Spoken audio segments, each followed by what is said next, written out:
we can educate the community as well. So we're really looking forward to David's enthusiasm and energy. I mean, he really impressed us with that in the interviews we did. We got the resumes. We got over 60 resumes from all over the country in Georgetown and Scott County. We did a phone interview with David, then we did a Skype interview, and then we were able to bring him here and do a face-to-face, and I had him busy going everywhere and meeting everybody we could in just, a day and a half, and we were just very impressed with everything he can bring to our community, and he's very happy to be here. The end result's what we're interested in. I know you went to a lot of trouble and talked to a lot of people.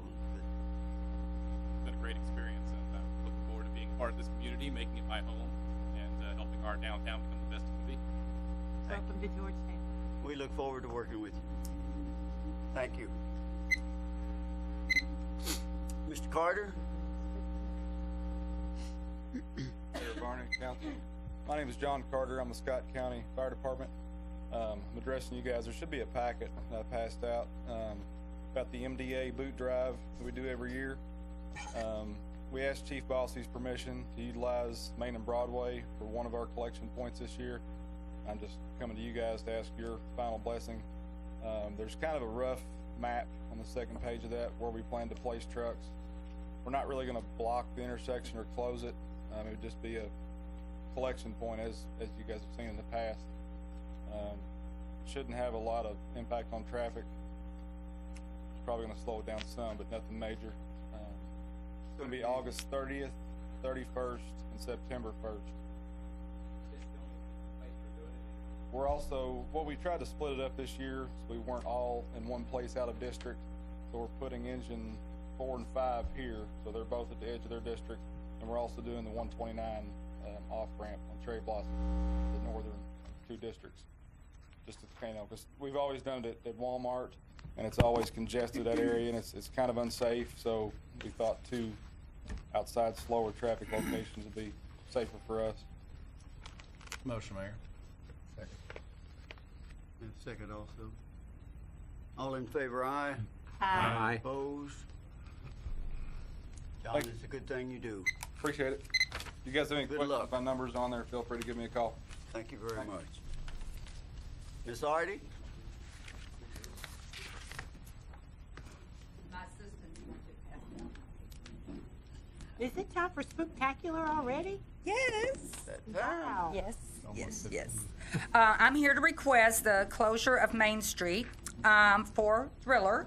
This will be our 4th annual Thriller. We're really excited. And matter of fact, the mayor's office called me today asking when it was going to be, so I felt really good that people were actually calling the mayor's office to find out when we were going to do our Thriller, so people already want to know.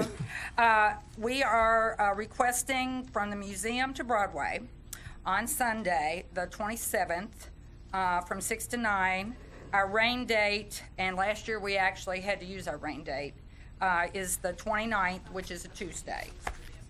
We do the Sunday so it does not conflict with Fayette County's Thriller. They do theirs on the 26th, the night before. So, and again, we will be doing it Thrilled to Give, where we support the Amen House with donations and food, etc. And this has all the pertinent information on there. It is open to the community. Our classes will be held at the pavilion in the community park. Of course, release forms will be filled out and signed, and just waiting on your approval. Motion. One of them can be a second. Either way. Either way, it didn't matter to me either. It's keeps growing, doesn't it? Well, last year we had a smaller crowd because it did rain, but we still anticipated there were probably about 1,700, but the year before we had close to 3,600 or 3,700 in a little 2-block radius. So we were very pleased with that. So, and we made TV last year, so I was thrilled. All in favor, aye? Aye. Opposed? Good luck on this All one, right, too. thank you so much. Sharon? Roggenkamp? Yes. Say that correct? Yes. My name is Sharon Roggenkamp. I'm the media coordinator at Scott County Public Library. September is National Library Card Sign-Up Month, We have a giant library card, and to raise awareness about literacy, I was hoping to have you crowd together and pose with our giant library card so that we can get these photographs out to the community. Just a short, quick photo with the giant card to show your support of literacy within our community. Many groups have participated. You look doubtful, Mayor. Oh, we're in favor. We'll come down there. Come on. Need a photo. Let's all participate. Be quick about it. And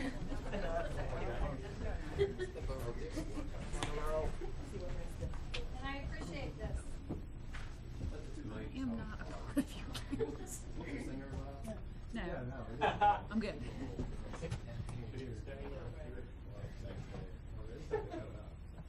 We've had churches, schools, Toyota, Georgetown College, many groups are participating. City council members, I hope you all have your library card. I had mine. I do.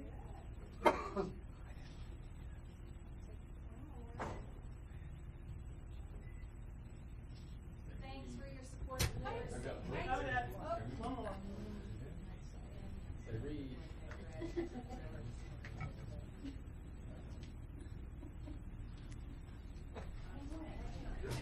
Thank you. Not really. I did. He'll walk through some of them, go lane. He's the only one, and then once we get down to the part, be no more discussion. Promise. I do. Tim, you go ahead. You're the only one here from Willow Lane, and then after we get down, as always, when we get into our discussion with the council, there's no audience participation. So welcome back. All right, thank you. My partner in crime is feeling a little under the weather tonight, but my name's Tim Walker. I'm at 122 Willow Lane, and I just wanted to make a few comments tonight on the situation. This being my third time here, which will be a matter of 6 weeks, and I know this was in front of you all before me, so I'm going to say it's been going on for 2 months. I hope tonight whoever is here for Dominion will give us more than what we've been getting, because to me, in my opinion, that it's not being taken seriously by Dominion enough to come here and state the facts and what is definitively being done. After we finish up here the next day, I go home and I see more work being done on this job site, but yet nothing on what we are bringing up here. Not anything at all. Now, there was a engineer out there last week from Dominion that talked to my neighbor personally, and after talking to her, she was telling me what was said, and it was very condescending the way that he spoke to her. And I would think if anybody that is in a company like Dominion would be a little bit more professional than the way he conducted himself to her. I find that very disturbing. Like I said, the work is still being done. I don't see anything happening, and I hope tonight that there's a little bit more as to what is going to be done and when, because it appears to me that they're moving forward, but we're just stuck in the mud with this issue, and I just don't see any resolve in it. And again, as a homeowner there, I didn't sign up for what's happening, and I don't think anybody on that side of the street signed up for that. So I hope tonight whoever's here for Dominion will give us a lot more than what we have been getting, and we can see it in their actions, because action speaks louder than words. Thank you, Tim. Mr. Price?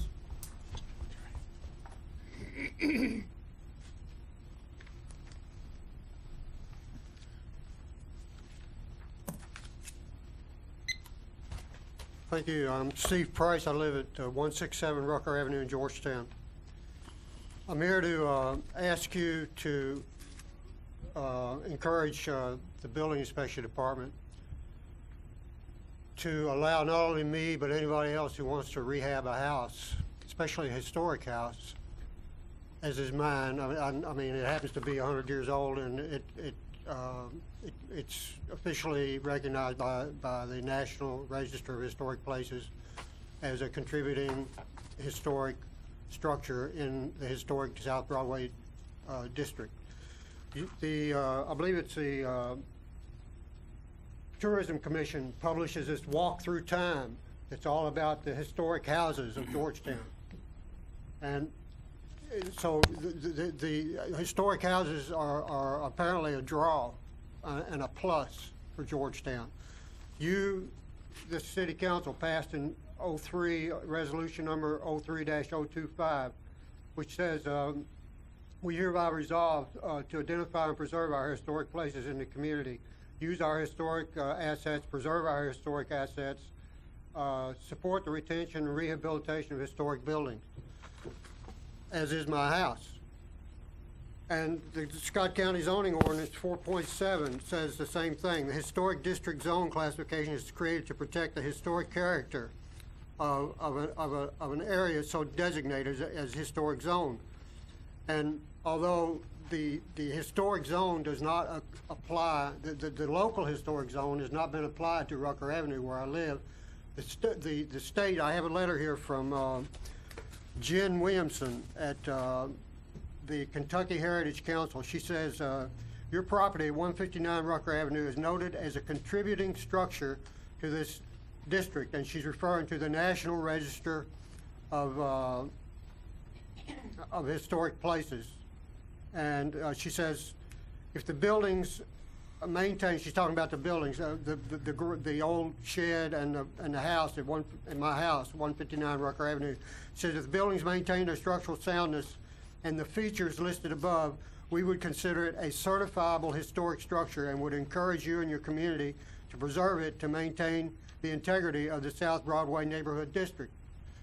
Well, to preserve historic structures, if they need any repair work, the way to do it is to use what they call period materials, or period materials that, if they're not from the time that the house was built, they at least are remilled and reproduced so that they resemble period. For instance, a real 2x4, a 2-inch by 4-inch 2x4, or a 2-inch by 12-inch floor joist.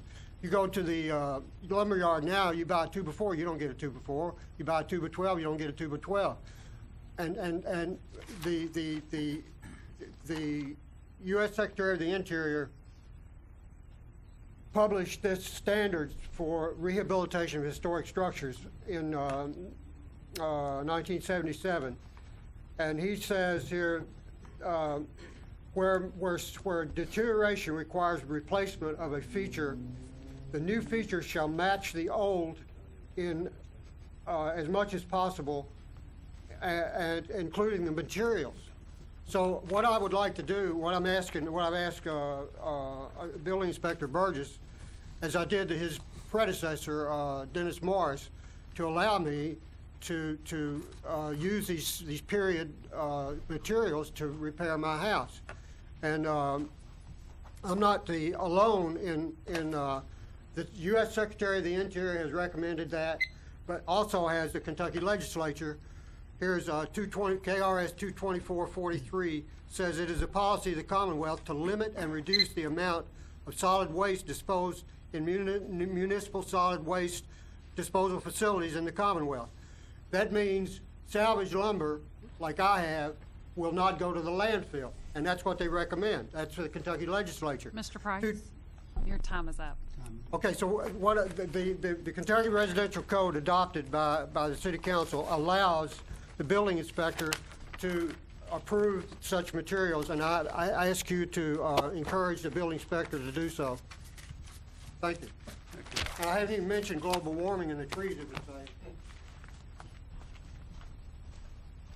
Okay, next we have the mayor's comments, and I have 2 or 3 things I'd like to talk about. First of all, I'd like to have read a recognition. Recognition, Office of the Mayor, City of Georgetown, Kentucky hereby recognizes Tracy Hoffman.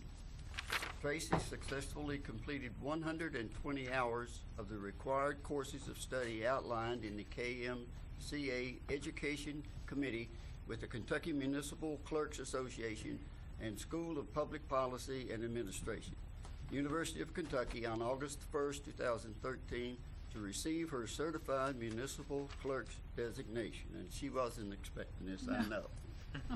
Thank you.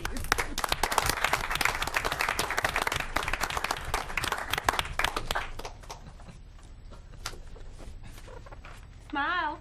So she graduated. Graduated. Thank you. You're very welcome. Well deserved. Okay, the next item I have is sort of a plea to our citizens who mow their grass and blow it out in the street. I see people with their blowers after they finish mowing, they're blowing the grass clippings out into the street.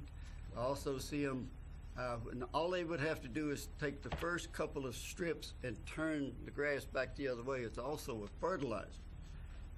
What we're doing is we're allowing this to run into our sewer lines. So please, be a little more considerate and keep the grass up on your own lawn. It will help the city and help your lawn also. Okay.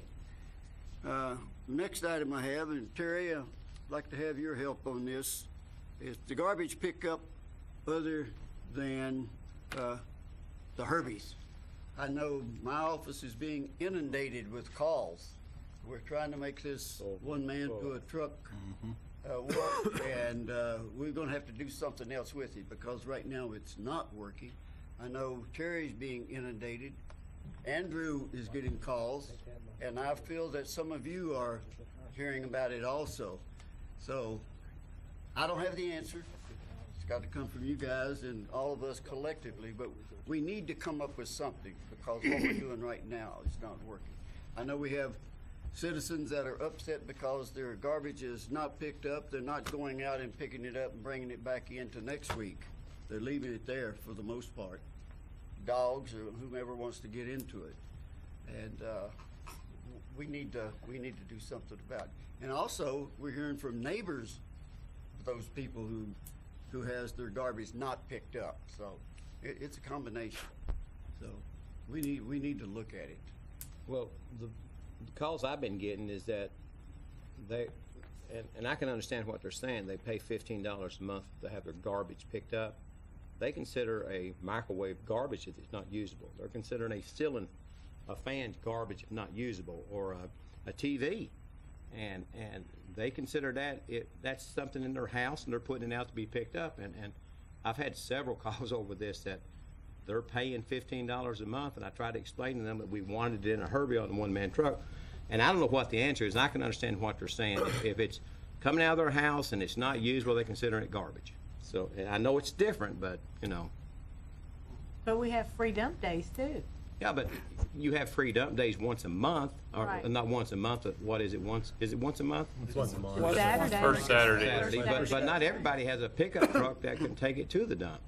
And I understand that if you take a mattress and a box spring to the dump, it's like $30, $40. I don't know, the mattress and a box spring, they said. Well, they don't pick up mattresses in Box Springs No, here. it's- You I have to call. understand that, but. It's a paid item for us also. Right. All we were asking was that the ordinance be enforced as it was written 5 or 6 years ago. That's it. I mean, I don't think there's anything beyond what the ordinance says. You're supposed to have all your trash in the Herbie unless it's yard waste. So unless we want, as a council, to change the ordinance, there's nothing more than we can do than expect the mayor to enforce the ordinance as it is. If it's cumbersome, then we need to look at it. But I don't know anything else that we can do as a council. Mayor, I've had both positive and negative comments on this changeover. I've had folks to call me and said this is long overdue, that we should have implemented this, years ago. I've had phone calls saying that, yes, I do pay $15 a month to pick up my garbage. If you can put it inside the containers, that's true. We will continue to pick it up. Some of the items that you mentioned, the microwaves and other white goods like that, they can take it up to the recycle center. We will take them there. Mayor, if I may, Sure, go ahead. I I'm think looking for answers. anytime we provide a service that could be provided by a private sector company, the first thing that comes, there's two things that always should probably come to our minds. One is, are we providing an equal or better service than the private sector community? And two, are we providing it at a rate that is competitive in the private sector community? And I think what we've done here is we've created we've created a scenario where we're not providing the service that the private sector can provide, and we're not providing a service at the price that the private sector can provide, and that bothers me to a great degree. And I'm not sure if we have a really good, solid solution at this point. I know that we made the decision to buy the one-arm truck in hopes that we could get to that point. I know that there are other cities out there who provide a service, and they have been able to work with their citizens to where their citizens get everything in those cans. The problem that I see is that we have basically reduced the amount of service that we're providing to the citizens, and in the same swipe, we've increased the price that we're charging our citizens. So I guess my question at this point is, if we're in a manpower issue, which that's kind of what I think Terry brought to us during budget season. Hey, if we're not going to buy another one-arm truck and we're not going to refund a couple of positions, is this the time that we need to take a section of town and solicit bids for privatizing that service? Not laying people off, not firing people, not dissolving the sanitation service, but looking at it from a realistic standpoint on, can we continue to provide the service that the citizens want, need, and deserve at the price that we're charging? And I think this has been, I've gotten calls and emails ever since probably the night of the 19th, I think is when we started this. And I think this may be an opportunity for us to stand back and say, all right, we probably should reevaluate what we're providing. And I'll give you just a quick example, and we did this in our recycling committee back when I was on that. There are cities in southern Kentucky that are much smaller than the city of Georgetown who provide full-scale recycling and provide garbage collection for less than $14 a month. So I think this may provide us with an opportunity to kind of look outside the box and say, all right, what we know we want to look at curbside recycling.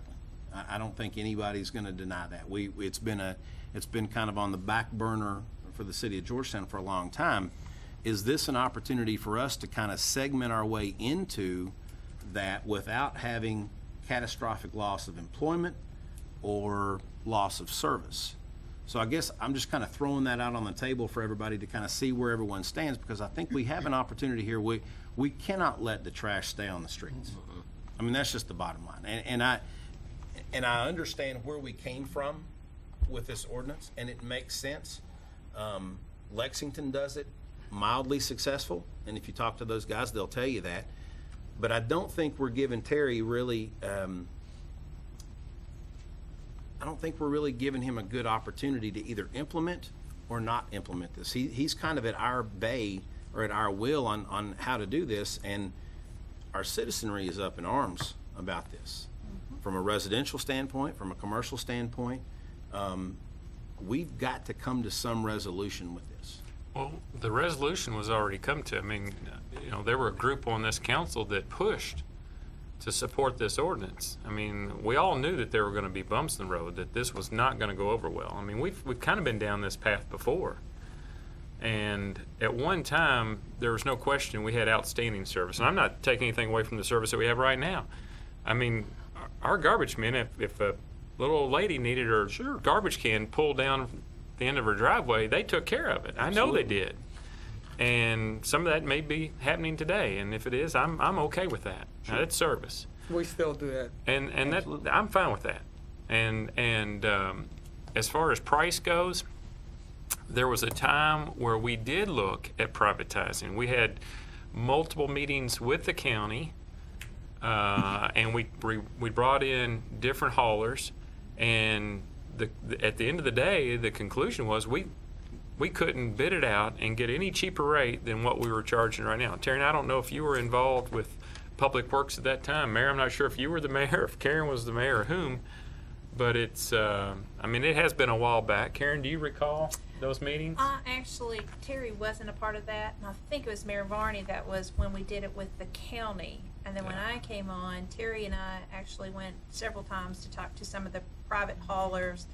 And actually, by bidding it with the county, it actually hurts the city to bid it with the county, because where we got house, and they have house, then house, then house. It's all about density. It is all about density. Absolutely. So, and actually at the time that we talked about it, they were talking about that they could do it. Of course, that's been 3 years ago now, but that they could do the service for what we're charging the citizenry now. That they could probably negotiate and work out something close to that. But the service wasn't going to be at the level that our citizens are accustomed to. All of that would be negotiated into the contract that you agree with them as to what they do or they don't. For reference, the city of Somerset is who I was talking about. They do full-scale recycling. They do the Herbie program, and they also pick up whatever's sitting beside it there. Now, they don't do white goods, and that's one thing that I'll be upfront with. They do it for $13.25 a month. That's pretty significant. The city of Somerset also pick up all of their commercial garbage also. They have an ordinance in place that do not allow any other company to come in, so that's why they can do that. They make tons of money. So that subsidizes the residential pickup then? Yeah. Exactly. If you want to go into commercial pickup, yeah, you make tons of Don't mind going into it, but I mean, right now, it's a free market. And if we try to pass the ordinance to keep them out, I mean, we're going to have even more problems on our hands. Right, you would. You know, what we are doing right now, we've been in for a week. And today, I asked my administrative secretary to keep up with the phone calls that we received today. And we received 5 phone calls today. We've had, since Monday, we've sold out of extra Herbie Kirby's. I have a load that's coming in tomorrow morning at 7 a.m. How many was that? Pardon me? How many did you sell? We sold on the used ones, we sold like 36 of those. That's what we had available, like $25 a piece. And then on the larger ones, I would have to get the numbers for you. But we are moving in the right direction. I feel that within probably the next 3 to 4 weeks, you'll see this thing level out or less. I don't think we're giving it enough time right now. I don't know how many phone calls you received at City Hall today, but that's basically what I received I out there. check with Arlene. So if you only got 5, maybe we are moving in the right direction. Well, you know, at the beginning of the process, you're gonna have more controversy, more problems. You will. You know, one thing I would say, and Mayor, I mean, this is part of your campaign when you came in, is providing service, and that's at every single level. And we certainly have done that, certainly with the police department and the fire department and many of the other departments. The one thing that I would say, as it relates to the citizens of Georgetown, it's not every week or every month or every year that they call for the police department or that they call for the fire department. But it is every week that they depend on Public Works. Exactly. And in my mind, if it came right down to it, I could live with 2 men on a truck. You know, I mean, maybe we do need to give it a little bit more time and see how it goes.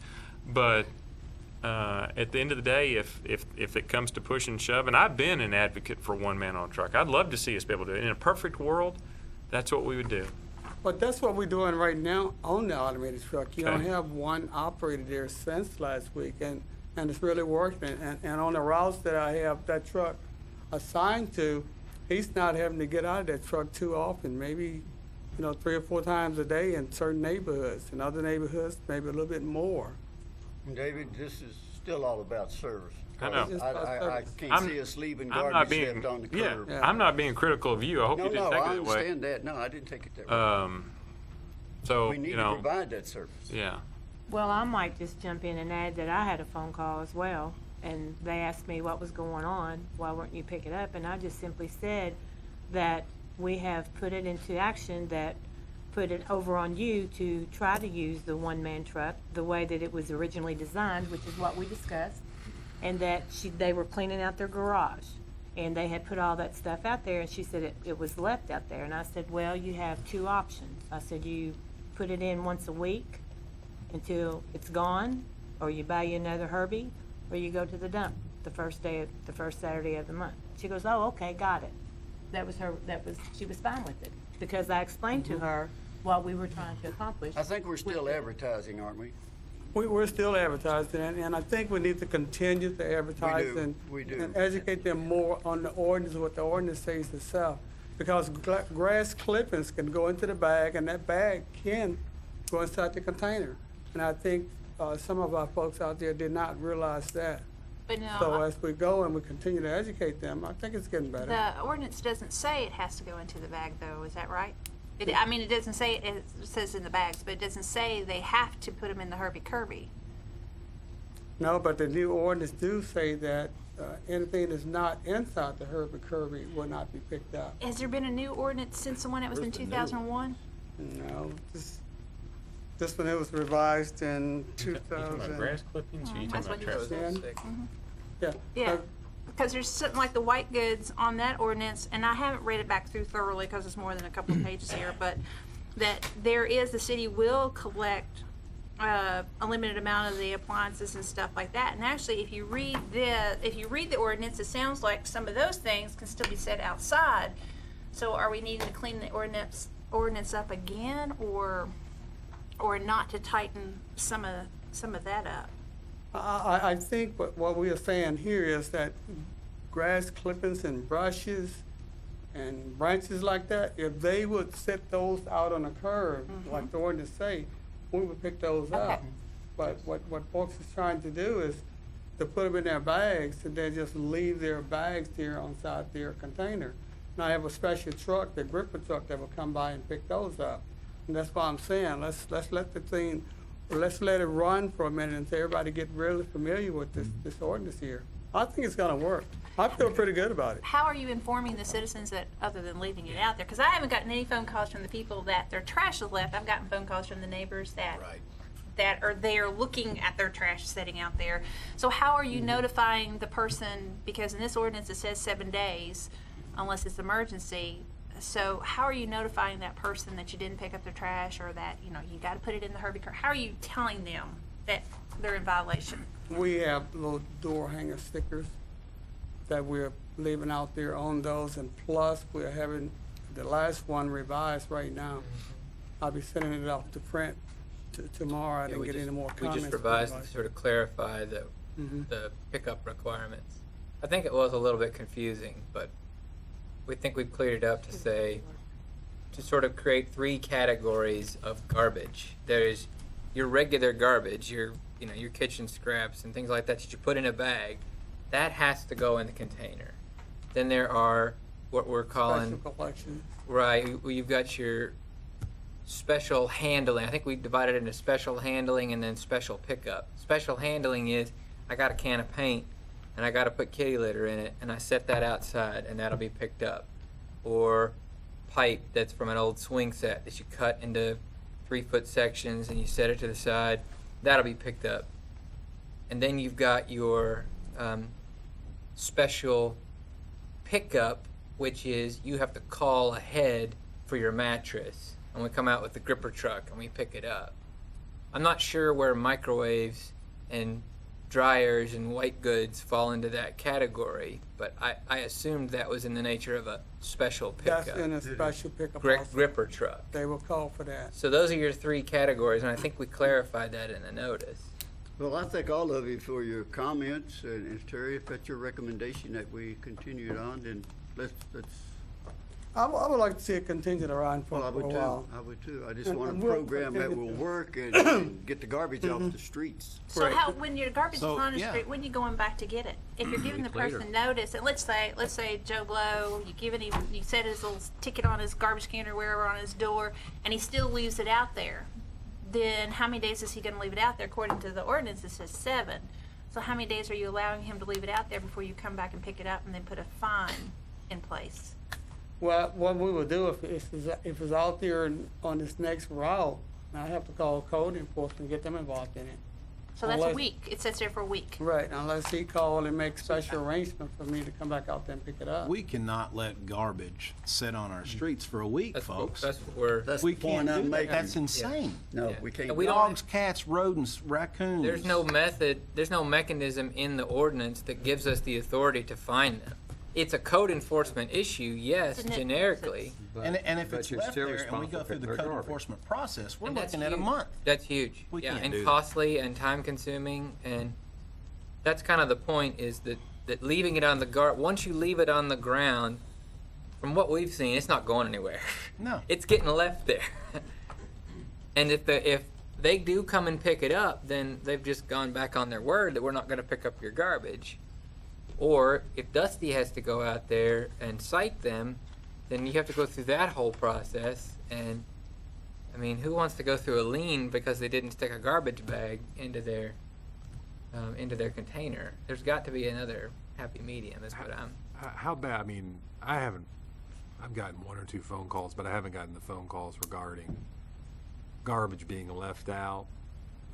How bad is it? I mean, are there particular neighborhoods that this is happening in more than others? It hasn't happened over much in the tree streets, but I've got two neighborhoods that I will not mention on the air here, but that's really needs some additional attention.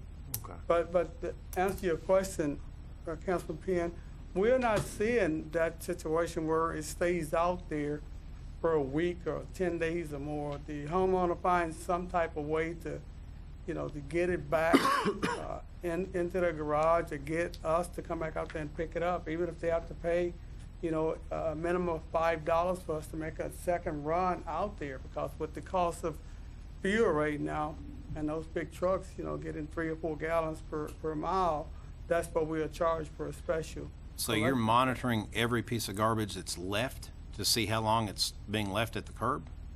No, I do not monitor it, myself and just run out there for days and re-look at it. I have looked at some piles, but what I'm saying is if a homeowner called the office and complained that we've left their garbage there, by the time we get off the phone, most of the time, 95% of times that we're on the phone, they find a way to get us back out there to pick it up, or they will take care of it themselves.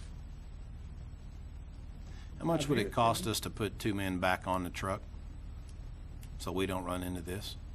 I think on the automated truck, we don't need to do that right now. I don't have a manning issue. On the rear loaders, I still got 2 people back there. I have a driver and two operators back there, so that has not changed. So we're doing this even with the rear loaders, not just with the side loaded? We're doing it across the board.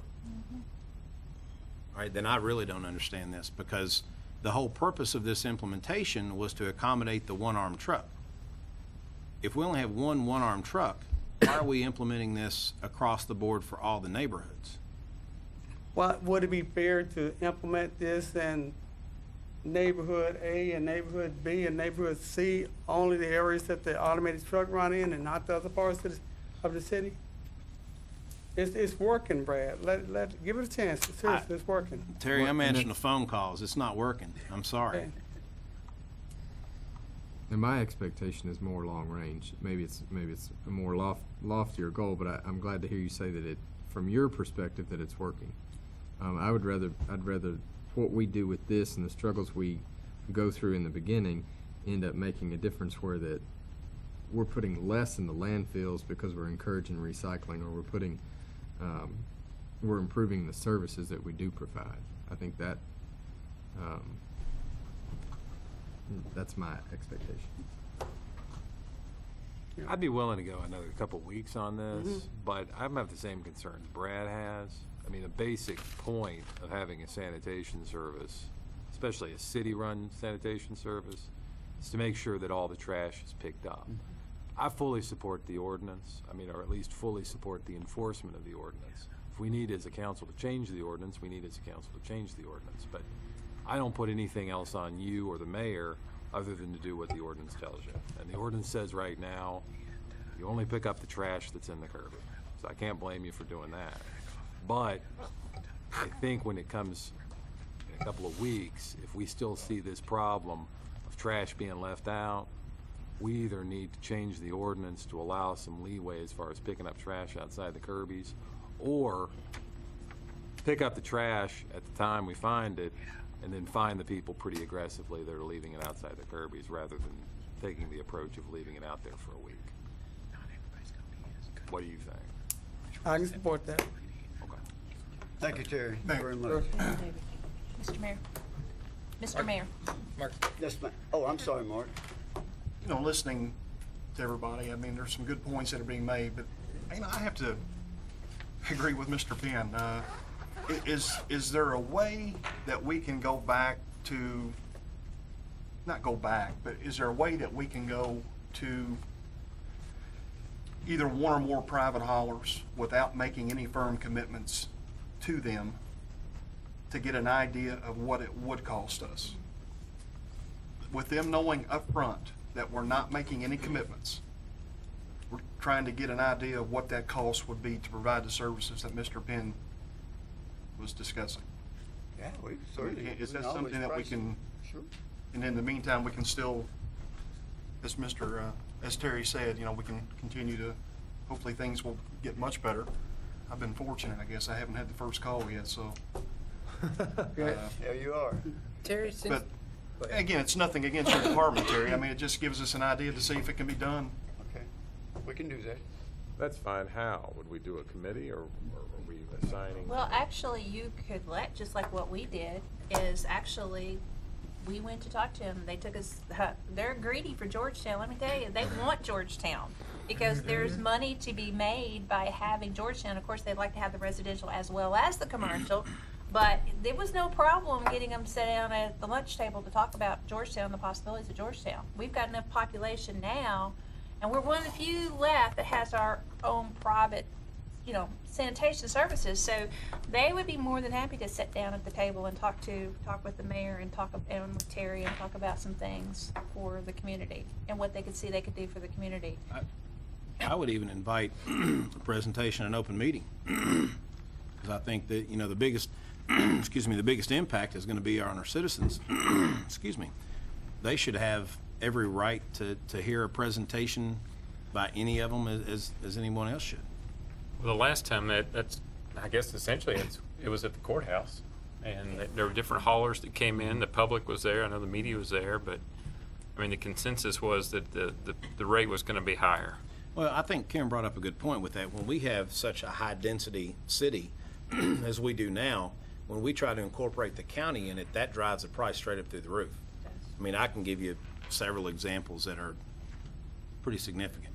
I was on the council then, and I think that was the main sticking point. And that's what I believe Rumpke, well, I won't say names of particular carriers or haulers, but that was what they said over and over. The density was killing us. The fact that we were trying to bid this out with the county, that's what was killing us. If we bid it out by ourselves, price would be a lot lower simply because of the density. It's easier to go in the city to pick up trash than it is to go out on Popeberry Road to pick up trash. What were you going to say, Andrew? I was going to ask Terry, the council has adopted the idea of the one-armed truck, the one man on the truck. And is it possible for that truck to go around and pick up the containers? And you said that there are still some trucks that are two men on a truck. I would think those would be the ones that would go back and pick up the stuff that's non-compliant. I realize that our ordinance says we're not supposed to pick it up, but if the alternative is leaving it on the ground and we don't want to do that, is it possible for that to follow behind and pick that up and still cite the person, say, hey, look, you're not supposed to leave your trash on the ground? And I mean, I still don't think we have a very effective mechanism for citing people, but in the meantime, it just seems. I have heard a lot of folks say, this lawn chair has been on the curb for 3 weeks now, and I just don't think leaving it there is.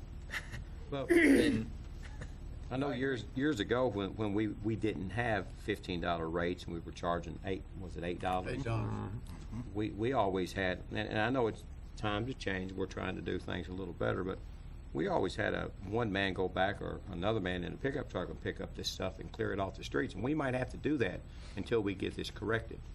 Well, That would be my suggestion. To the site thing, when he was talking about citing, if you did that, is there anything wrong if you cited them and put it on their bill? If you can't, I don't believe you can put a fine on a water bill. Terry, can you? No, the office manager at the water company, and well, I can contest to that if he wants to, but she said that she was willing to work with us. All right, let me ask you. But at that point, we're not providing an equal service. Right. That's the problem. We've gone from picking up everything that they will set out on the curb for $8 a month to charging $15 a month for only what will fit in a Kirby. It's Kirby. Kirby's Garbage for us. Kirby. That's right. Yep. That's where my issue is we've doubled the rate essentially, and we've now told them that we're not going to pick up what we used to be able to pick up. We're only going to pick up this. So the value for the taxpayer has been cut by 2/3. Right. Or more. Yep. But back when it was $8, we had much less population too. But and we didn't have Herbie. Yeah, They were trash cans. we were subsidized. Right. We were Right. subsidized. But we're not subsidizing now, though. But to the end result. That's the problem. We're not subsidizing. We are able to buy a new truck if we need to. We're able to maintain this department the way it should be, but we're not doing what we did 6 years ago. Because you're actually subsidizing the budget based on the fees that are coming through the sanitation. And don't get me wrong, I'm all in favor of one man on a truck throughout the city when we're ready to implement it 100%. But we're not there yet, and Terry knows we're not there. We're working the kinks out. But this is a major kink. I mean, I've got several calls, and I got one chewing out the other day. I mean, a good one, and I just took it and said I would bring it up, and I'm glad it was brought up tonight. But I think that if we have to, and there's money in sanitation, to hire somebody just to go and pick the stuff up, a pickup truck, and go by and pick up that garbage, the microwave, and take it to the recycling or whatever, He already has somebody on a truck. They're pre looking at the route. At least what I've noticed. Am I wrong, Terry? You got somebody looking at the route to see what things they need to pick up besides. What do you mean, going ahead? Uh-huh. No. They're not doing it. That's my suggestion, I think going back to Mr. Showalter's point, I would invite at least the discussion, the conversation of what could be brought to the table. And if it's an incrementalization process with no loss of jobs, I think we have an obligation to look at it. And while we're in the process of doing that, he can continue, like he said, give him the opportunity to work it out. Sure. Why don't we do this, and I think Mr. Singer had a good idea there. You got your next council meeting coming up. Let's run this thing as is until the next council meeting, and if you're still getting bombarded with phone calls, I'll even come to the meeting with a contingency plan. And if you want to look at, another company and see what it's gonna cost you to come in here and do both, I can also start looking at some of those issues there too. I know we're gonna have some extra costs for those companies coming back out, picking up white goods and mattresses and excess like we do now. But maybe it's that's gonna be a heavy. portion of it that we can maintain. Maybe that's a portion of it that we can keep on. Right I now, don't see having two different sanitation departments in town picking up garbage, but we'll look at anything. right now, Terry, if somebody leaves, if somebody has trash, they put their Kirby out and they have an extra couple bags, and the bags are left, is there anything put on the door, on the Kirby, telling the person why their bags are left? That's what we were saying earlier, these little tickets. Ticket. Are you all putting them on right now? We have the old ones that we put on and ask them to call into the office. Okay. So at least they're being notified. The new ones will They've been tell, notified, yeah. will tell them if they've been revised that, their trash, it was left because it was not inside the container. So what Terry's basically asking for is the time frame for those new tickets to come in to be more self-explanatory in order for him to be able to do what we've asked him to do. And those are on order? Yes, sir. But are the old tickets not really telling them what the problem was, or just that they were in violation, or? See, the old tickets did not say that all your trash had to be in the container. So they really don't know what they did wrong. If Citizen Joe's left his stuff out, and then he gets a ticket, and he's like, what did I do wrong? Because I've done this all these years like this. So he really doesn't know what he did wrong. He know because he calls into the office. If he calls in the office and you all explain, and if he doesn't call in the office and says, I don't get this, they left it on the wrong trash can, and he doesn't call, then his trash is left there if he doesn't move it. That's a pretty huge point right there. The tickets that we're posting now don't explain why the garbage is being left on the streets? It has a column on there that says others, please call the office. And the ones that I put on there, I write on there, what. So I don't write on there what, I don't think we can do that, Yeah. folks. we don't write on there right now what the reason is that the bags were left. I mean, it's, No, we have little spaces that's on that's checked. But we have the new. But everybody in town, 99% of the people in town know what's going on. I don't know about that. I don't I don't know that I either. think No. so. I don't. I think so. If we're not picking up garbage that we used to pick up and we're not telling them why, that's a problem. I would suggest if at least for the instance today, that until we get something that we can But communicate to them. starting tomorrow, I'll make sure that the operators is writing on their why in the morning. Okay. I'll personally I make sure that- I would probably even wait until we have something printed up that the consumer or the taxpayer can read and say, hey, this is our ordinance. This is why we didn't pick it up. I had no idea that we weren't communicate. We were relying on them to call us for us to tell them why their garbage wasn't picked up. Well, I think the biggest problem that we implemented the ordinance, we passed it a little over 5 years ago. We decided to implement it, and I'm all in favor of it, but the citizens wasn't ready for it to be implemented like that. That's the problem. And it's better than it used to be. Right. But it's still not where you can go out and everybody's got it in their Herbies. But it's part of it is people have trash, and so we're in the business of trash pickup, so we got to figure out how to pick it up or how to educate the person as to what's going on so that they become a part of it. But the neighbors are not happy with trash being left out on their neighbors' curbs, so we got to pick it up somehow. Terry, you have any indication when these new tags are supposed to be in? They will probably be in, I would say, within the next couple of days.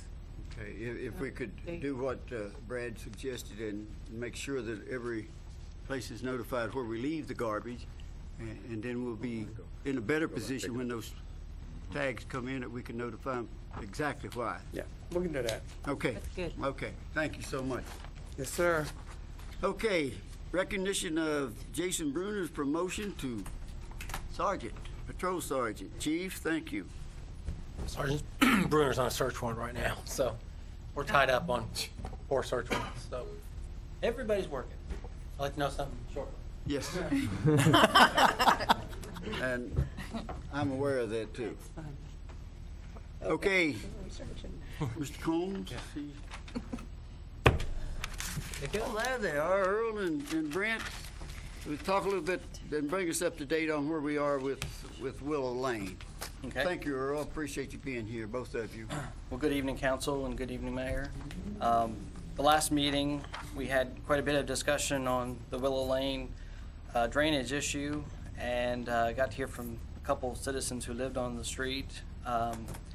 As promised, we went out the following day after city council, the last city council meeting on Tuesday, and we walked between the lots and the Dominion property, Payne's Crossing, Phase 4, and we looked for any violations, basically that we could foresee or enact a notice of violation or enact a stop work order on. And what we came up with, we did see some mud in the grass. There was no standing water at that time, but we did see some where there was silt and some mud coming into the yards or into the Dominion lots, and then also some into the Willow Lane lots. And we found that there were some holes in the silt fencing. And what we did was we asked the contractor to come over and basically clean out some of the low-lying area where the silt was already occurring. We had seen where there was some rutting and some erosion at the top of the hill. And so we had the contractor put some rock in along the silt fencing on the backside on the Dominion property. And so in terms of erosion control, I believe that should help at least with the mudding situation in the yards. It will not stop the water. This was just a fix to try to alleviate some of the mud in the yards.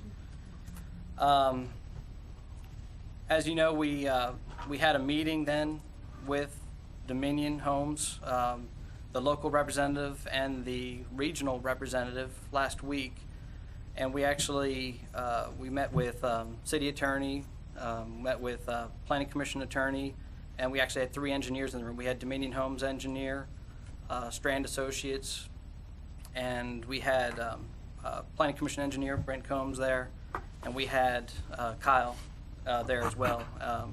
So we had a really good representation of city and both Dominion representatives at that meeting, and we had a very, I thought, a positive discussion over the 2 options that they had brought to us. What I think the consensus of the group was that we would like for them to present that to city council at this time, to look at the circumstances surrounding the area, surrounding the issue, bring the options to city council so that you could all see what they're proposing. And so, you know, I think that the consensus of the group is, and we're wondering if city council would be open to having a special called meeting next week. And that was to give them time to bring together the history, the historic perspective, bring all the exhibits together, and really do a thorough job of explaining the situation to city council.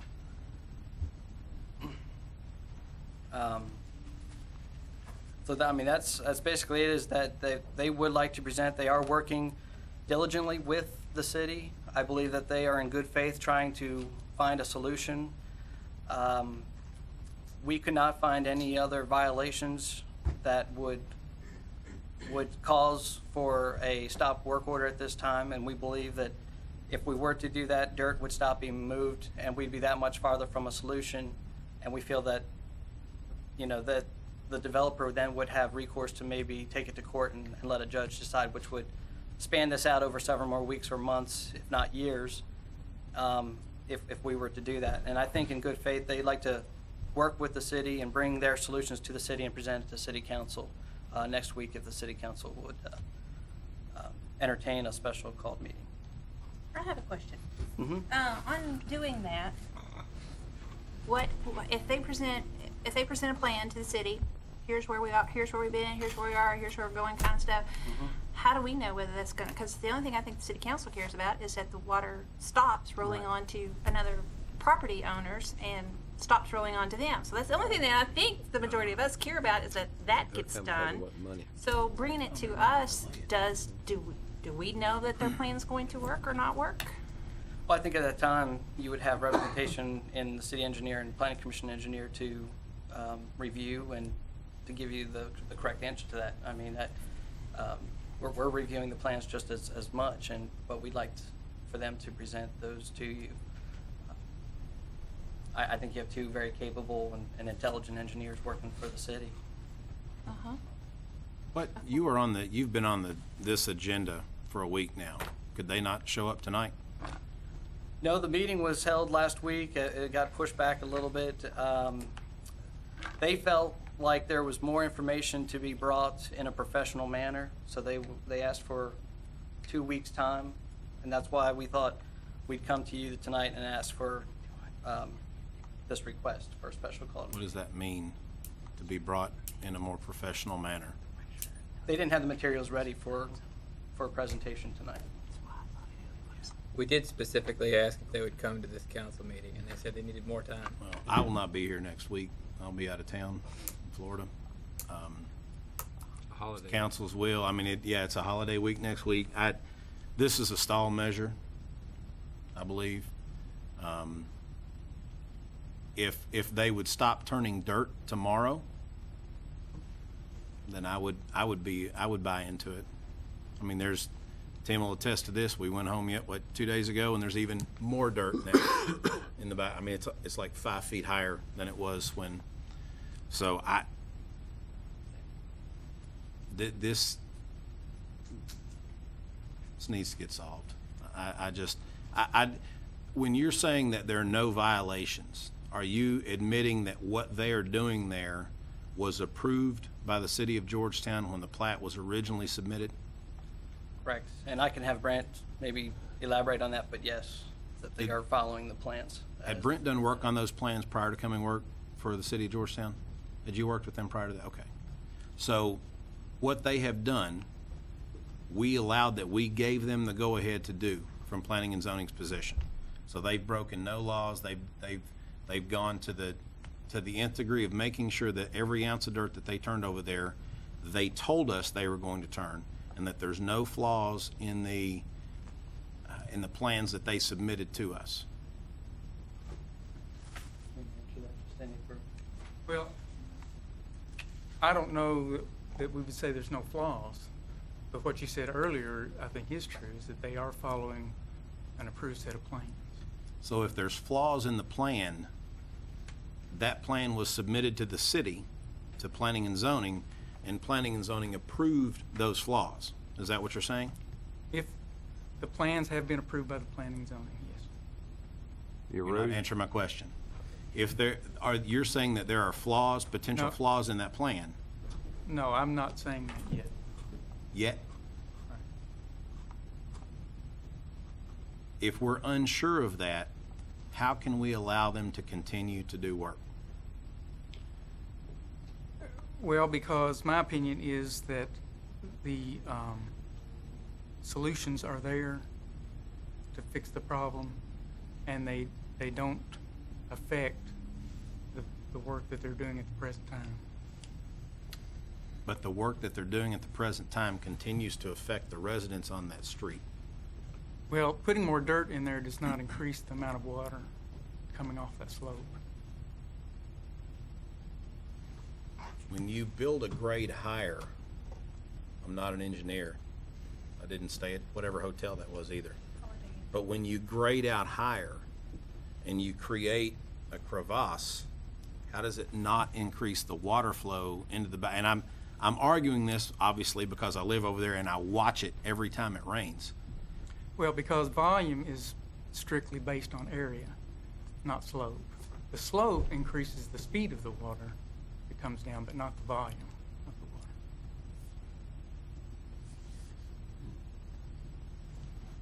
So they're going to continue to work. We're going to meet back here in a couple of weeks. We're going to hear a solution. How long before whatever solution is implemented? I'm not sure. And really we prefer that they make that presentation, but there's offsite easements that have to be obtained. Do you understand the frustrations? Absolutely. This is, like Tim mentioned earlier, this is 6 weeks. This is the third meeting. 7 years. And, well, yeah, and 7 years. and we're no closer today than we were 7 years ago. I think we're closer. I mean, I'm not trying to defend them by any means, but they're willing to come in here next week and make a presentation. I mean, I think we're as close as we've ever been. But a presentation doesn't fix the problem. Well, it might. It might lead to resolving the problem. If you don't communicate, you don't get together. I mean, that's what we're doing. I mean, these guys are giving it their effort. I mean, I know you're frustrated, and I know the homeowners are frustrated, and I think we're all frustrated. But I think this is a positive step. How could this not be a positive step? To have a meeting with these people and give us the opportunity to hear from them, give the citizens the opportunity to hear what they have to say, and for them to present a resolution to the problem. I mean, I can't think of anything more appropriate. What are we going to do? Tell them no? We don't want to. Don't come. I mean, think about our options. My concern is if they submitted a plan to us and we approved that plan and it created this monstrosity, how do we go about fixing that side of it as well? I guess that's what we're going to hear and learn when they come in here. They're going to have engineers. We're going to have our engineers. They'll attest to the plans. Well, what's the point of bringing it to us, though? I mean, Well, I got the impression you all wanted to see. I would Well, I too. mean, I This agree. has been on the agenda for every meeting we've had for the past. No, all we want Go is ahead, for it Mark. to be fixed. I think from at least my standpoint, it's been, have they followed the plan, the approved plan, the planning and zoning approved? Have they followed that? You're saying yes. Are they in violation of the erosion control ordinance? I don't know if we've really answered that question. There's not a lot we can do as council, and we're not engineers. If there's a way to fix the problem, don't wait 2 weeks for us to be able to come to a meeting. Just go ahead and meet with them now. I mean, if a problem is out there, Mark, I think you've kind of, for me, I'm speaking on my own behalf, I think you've really kind of hit the nail on the head.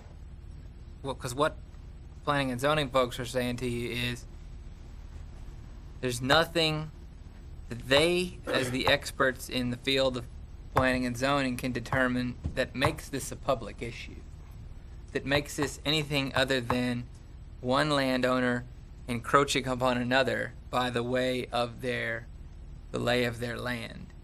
Yeah. Now, but the folks at Dominion are willing to present what they view and their engineer views as the solution. And I'll just tell you right now, the solution involves tying in to city infrastructure. There is no physical way to get that water out of there without doing so. So that would be part of their presentation, is to say how the city is going to be involved. But that doesn't change my opinion of the fact that this is still, the flooding is still predominantly a private matter. And I think that we've that question has been hanging. But when a city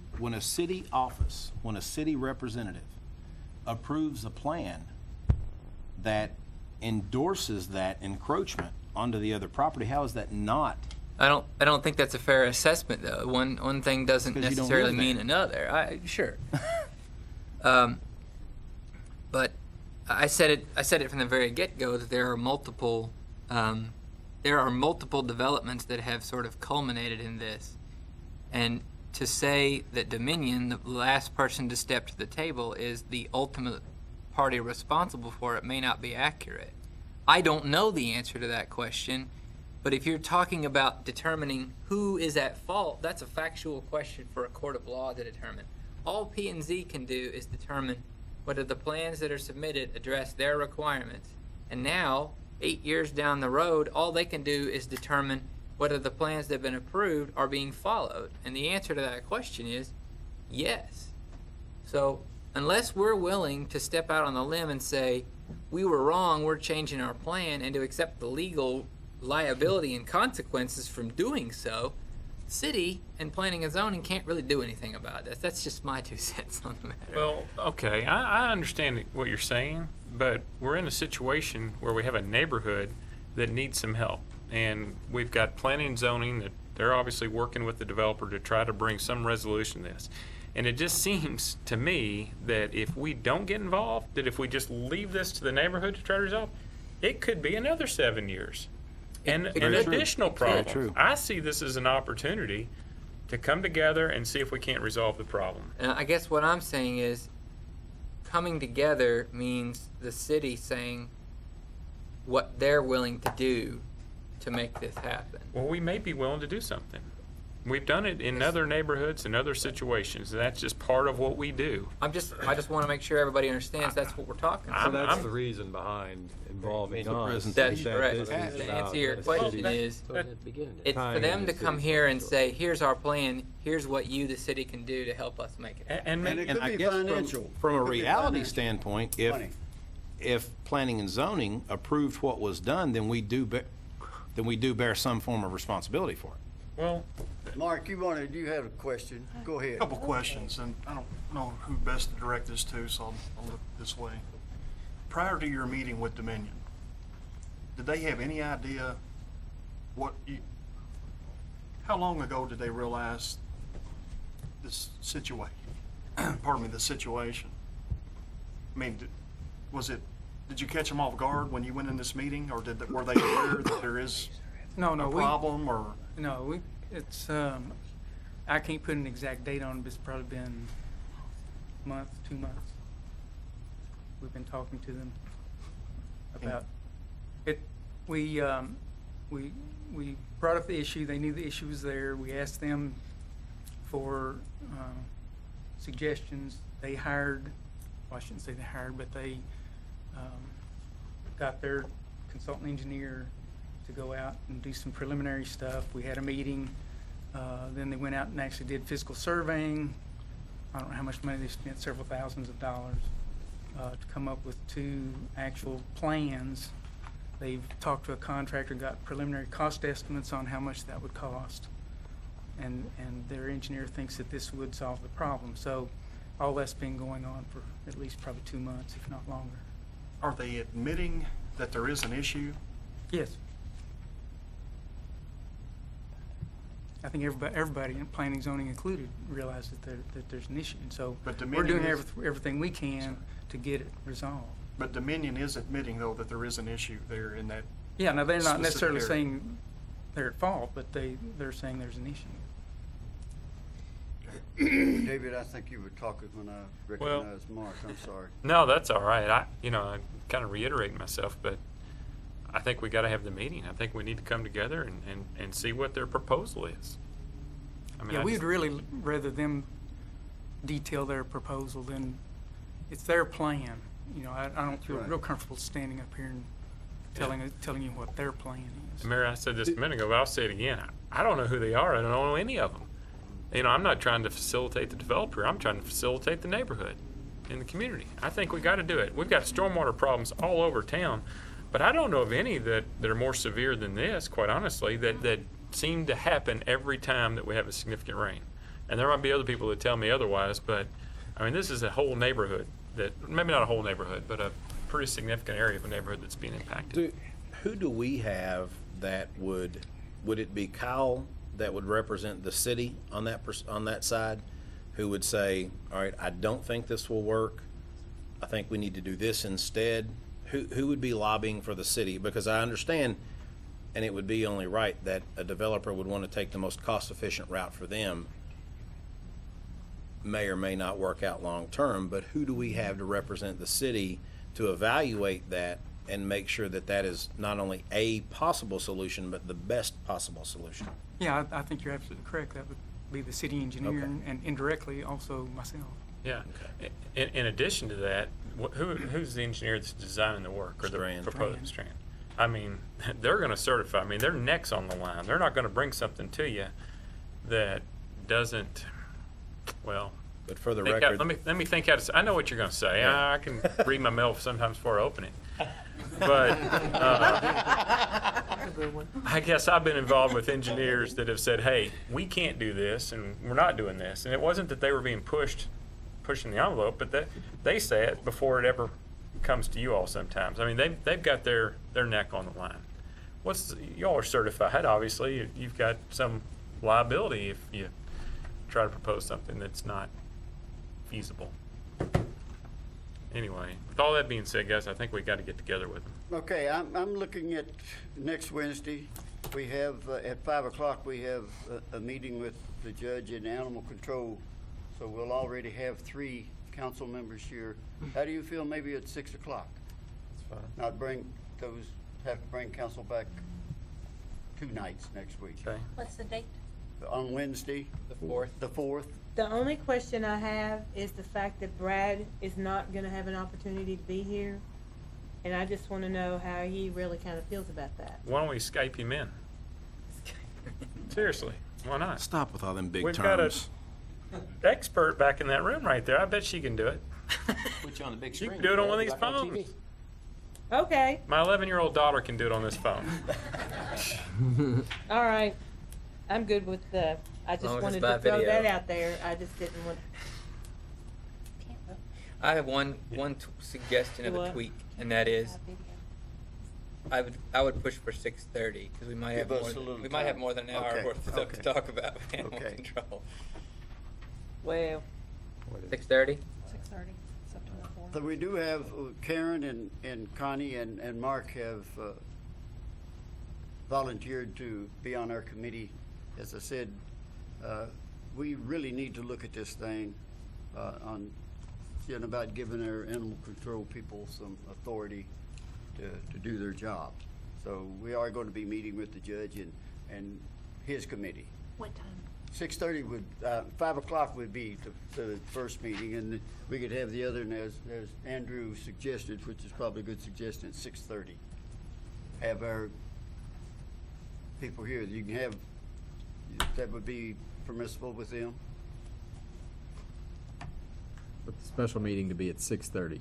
Special meeting would be at 6:30. Tracy, you get all the announcements that we need to allow us to do that. Anything else? We'll move on. So we're all set for the 4th at 6:30 for Willow Lane. Okay, thank you guys very much. Anything you do leading up to that, we appreciate. Okay, building inspection, first reading of building code ordinance, and this is sponsored by Mr. Lusby and Ms. Tackett. An ordinance adopting the 2013 Kentucky Building and Residential Codes for the City of Georgetown, Kentucky. Summary. Section 1. Adopts the 2013 Kentucky Building Code and 2013 Kentucky Residential Code. Section 2. Designates the Georgetown-Scott County Building Inspection Department as local enforcement agency for the codes. Requires building and electrical inspectors to be certified by the Kentucky Department of Housing, Buildings, and Construction. Section 3. Establishes a local building inspection program pursuant to KRS 198B.060 subsection 8 and 815 KAR 7-120. Section 4 establishes fees and permits for inspections by incorporated schedule. Section 5 provides that ordinances inconsistent with this ordinance are repealed. Section 6 provides that if any portion of this ordinance is for any reason held invalid or unlawful, such portion shall be deemed a separate provision, and such holding shall not affect the validity of the remaining portions of the ordinance. Section 7 provides that this ordinance shall become effective upon passage and publication. The full text of this ordinance is available for examination in the City Clerk's Office, 100 North Court Street, Georgetown, Kentucky, 40324. Introduced and publicly read the first time, August 26, 2013. Okay, first reading. Thank you, sir.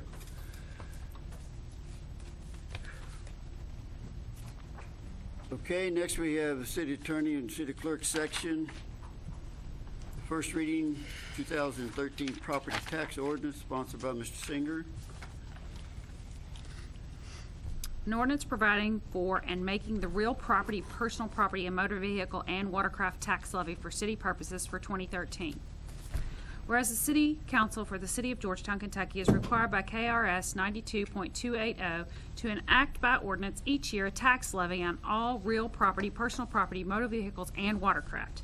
Now therefore be it ordained by the City of Georgetown, Kentucky as follows. Section 1, that the following tax levy is hereby made for city purposes for the City of Georgetown, Kentucky, to wit. The 2013 City of Georgetown tax rate on real property shall be 6.5 cents on each $100 of assessed real property, which tax proceeds shall be designated to the general fund for the general operation of city government.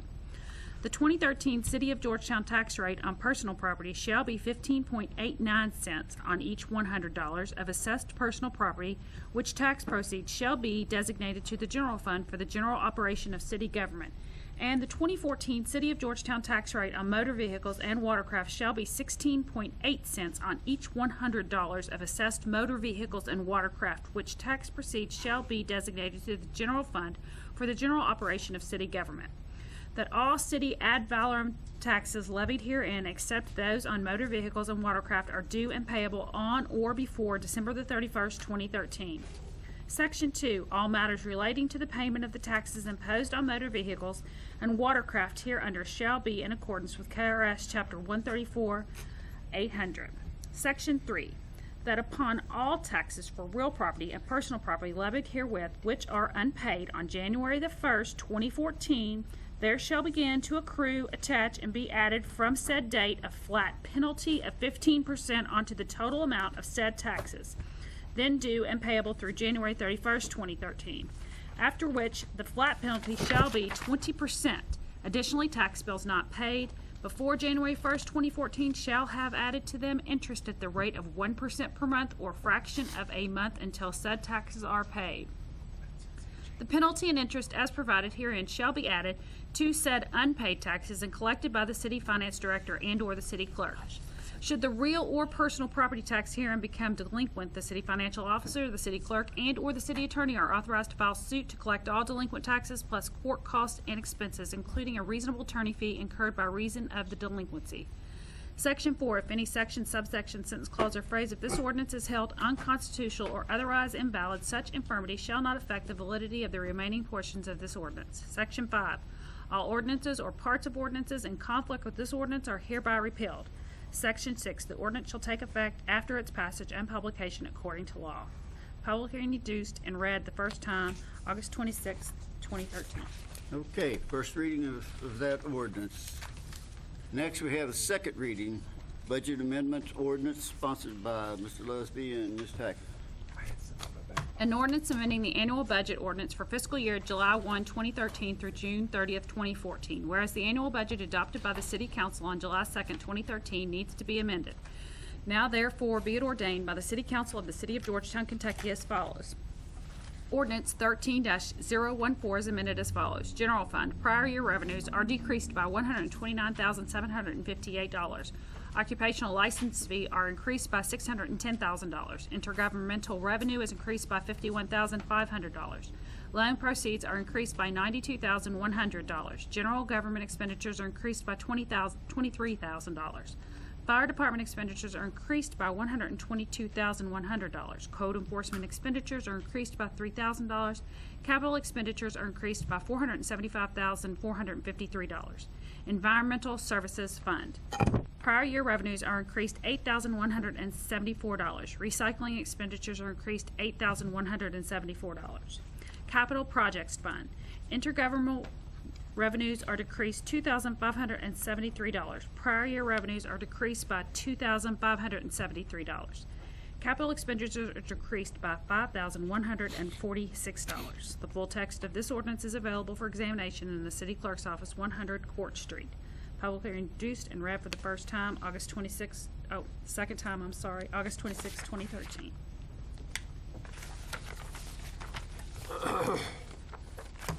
Any questions of Stacy at this time?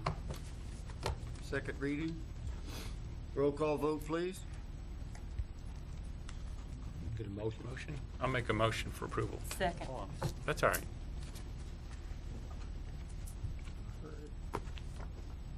Now we're ready for the roll call vote.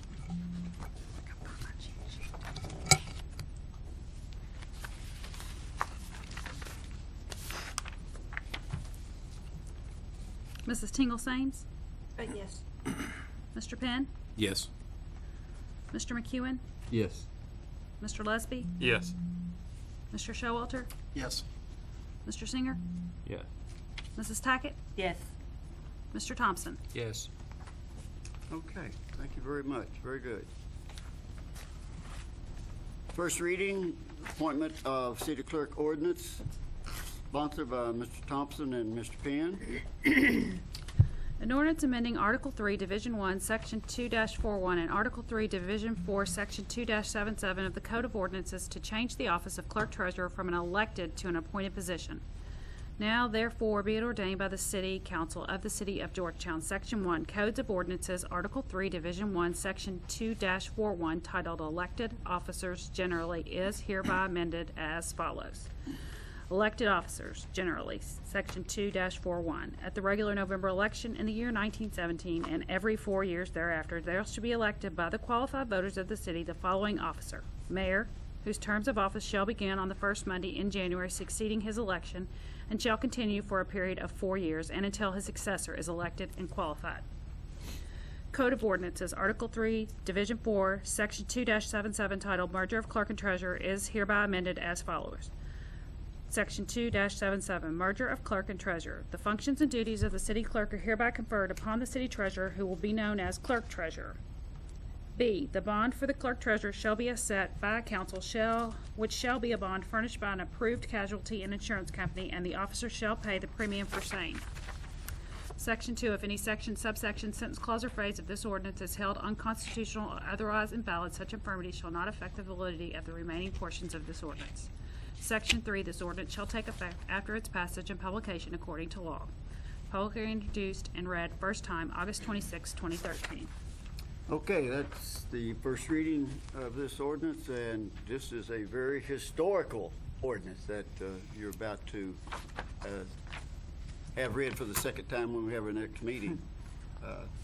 Tracy is the last elected city clerk in the state of Kentucky. I have a question for Andrew. Do we need to make explicit how the city clerk is going to be chosen from here on? As far as appointment? Yeah, I think that'll have to come in another ordinance, but yes, you will have to make that explicit. Don't you think that ordinance might need to have information laying out on the table as if this position is no longer elected, how all that's handled? Yeah, I mean, you do that. I mean, but state law requires you to have a city clerk. So, I mean, you'll have to pass that law, but, I mean, if you want to amend it to include that provision, we can. We just State law treat the city clerk as, I guess, it's an officer of the city, obviously, but is it always? It is an office. It's an office of the city.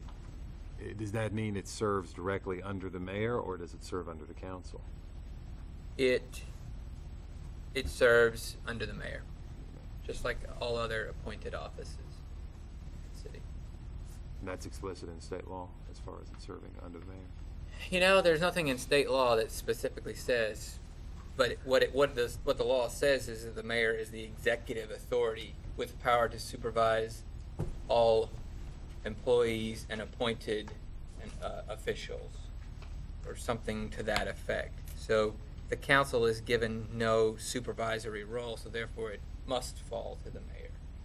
If it's, now I think somewhere, of course, I'm going back on memory, so, I mean, to look it up, it might be different, but there's somewhere as an elected official, the clerk does have the council does have some authority if it comes into something that's questionable or something like that. Somewhere, if you research that, you may find that, because I kind of remember that way in the background.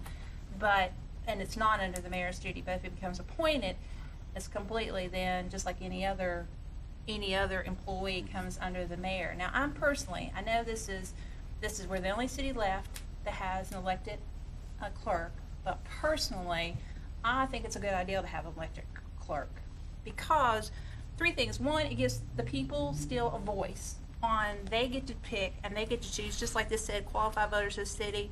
They get a chance to elect, so they get a chance to put somebody in place that they feel confident in and is their voice.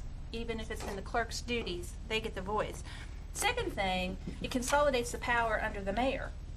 And I think it's better to have a checks and balance by having an elected clerk, at least checks and balance in place, that if they're appointed are no longer a checks and balance, because they answer to the mayor and to the mayor only. Right now, the city clerk, checks and balance or not, whatever they want to do, they answer to the people. And if they don't do what they're supposed to do in 4 years, there'll be another city clerk. The people will say, well, let's try somebody else for 4 years. So personally, I think it needs to stay. I think it's stronger. We're unique, true, but I think it's a stronger, independent voice for the people if you have an elected clerk. or did that. And Tracy's done a fantastic job. There's nothing about who she is, because I think she has taken on, she sent the email out, she's taken on other responsibilities, which as elected officials, that's what we do because we want to serve the people. So it's not about the person, it's just about the uniqueness of the office. And I think, like the mayor said, it's historical. But personally, I think the citizens of Georgetown are better served if it stays elected a position instead of an appointed position. The duties of the office does not change regardless.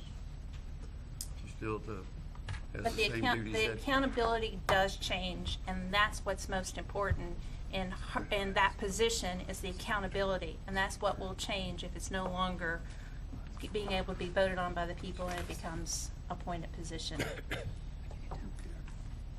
All right, that's the first reading. Mayor? Yes, sir, go ahead. I have that resolution.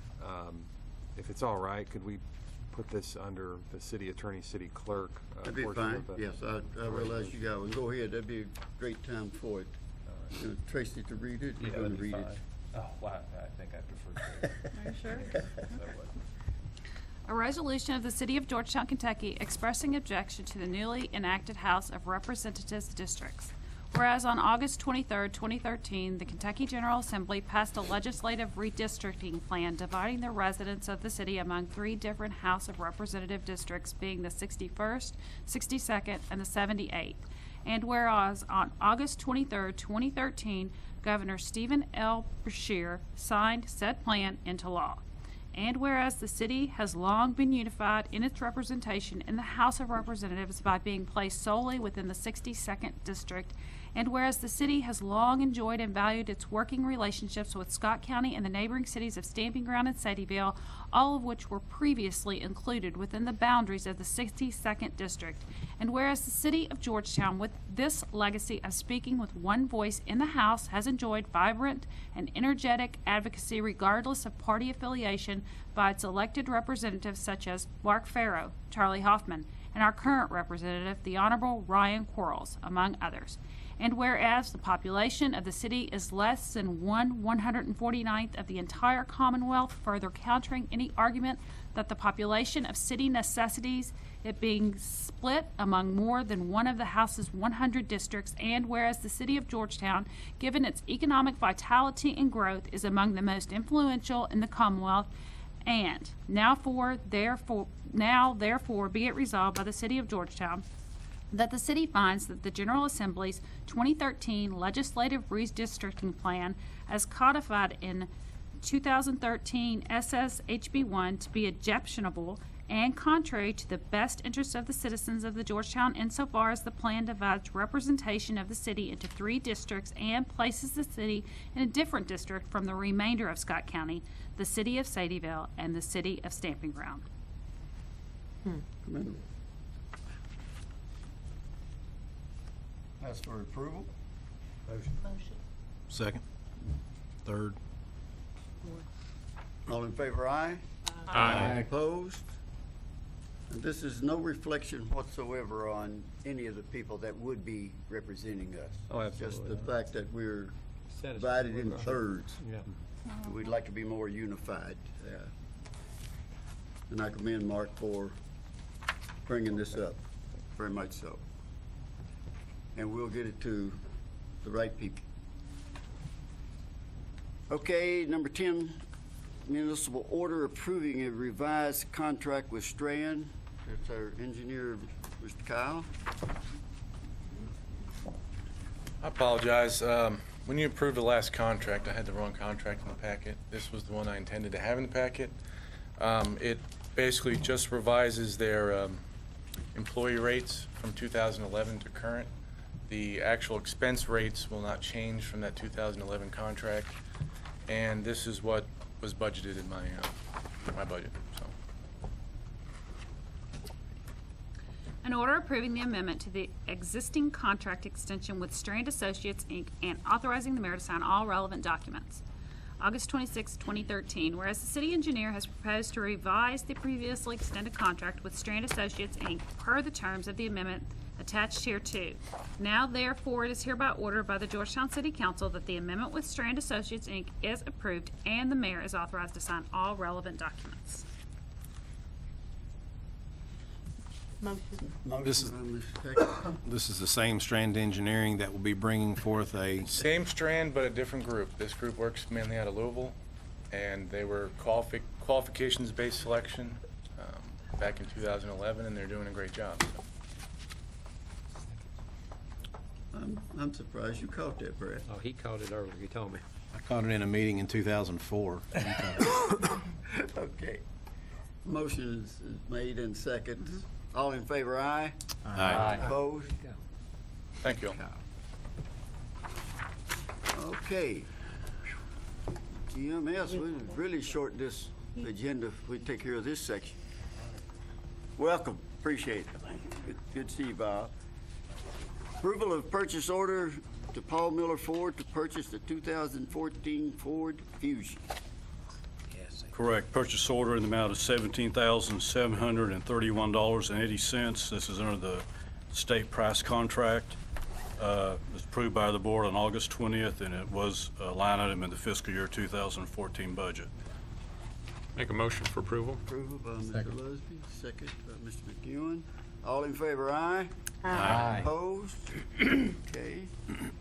Approval of a purchase order to rebuild the lower bearings of a final clarifier at WWTP number 1. Yes, sir. Purchase order to Herrick Company in the amount of $12,980 to replace the lower bearing of a final clarifier wastewater treatment plant number 1. The contractor and the crane are already on site, and the board declared this an emergency repair on August 20th, and will come out of the plant equipment upgrade for fiscal year 2014. Motion. Motion? Second. Second. Discussion? All in favor, aye? Aye. Opposed? First reading of an ordinance for Series 2013A bonds to finance the purchase and upgrade of the Mallard Point Disposal System, sponsored by Mr. Lusby. First reading. The following is a summary of an ordinance of the City of Georgetown, Kentucky, identified by its title or caption as follows. An ordinance of the City of Georgetown, Kentucky, providing for the issuance of the city's water and sewer revenue bonds, Series 2013A, for the purposes of financing the cost of major municipal water and sewer facilities, including payment and discharge of an interim financing note and financing related costs, setting forth the terms and conditions upon which Series 2013A bonds are to be and additional party bonds may be issued and secured, providing for the collection, segregation, and distribution of the income revenues and funds of the combined water and sewer system of the city, providing for the rights of the holders of the Series 2013A bonds and the enforcement thereof, and providing for an advertised public competitive sale of the Series 2013A bonds. The full text of this ordinance is available for public inspection during the normal City Georgetown business hours in the office of the City Clerk, City Hall, Georgetown, Kentucky. Summary.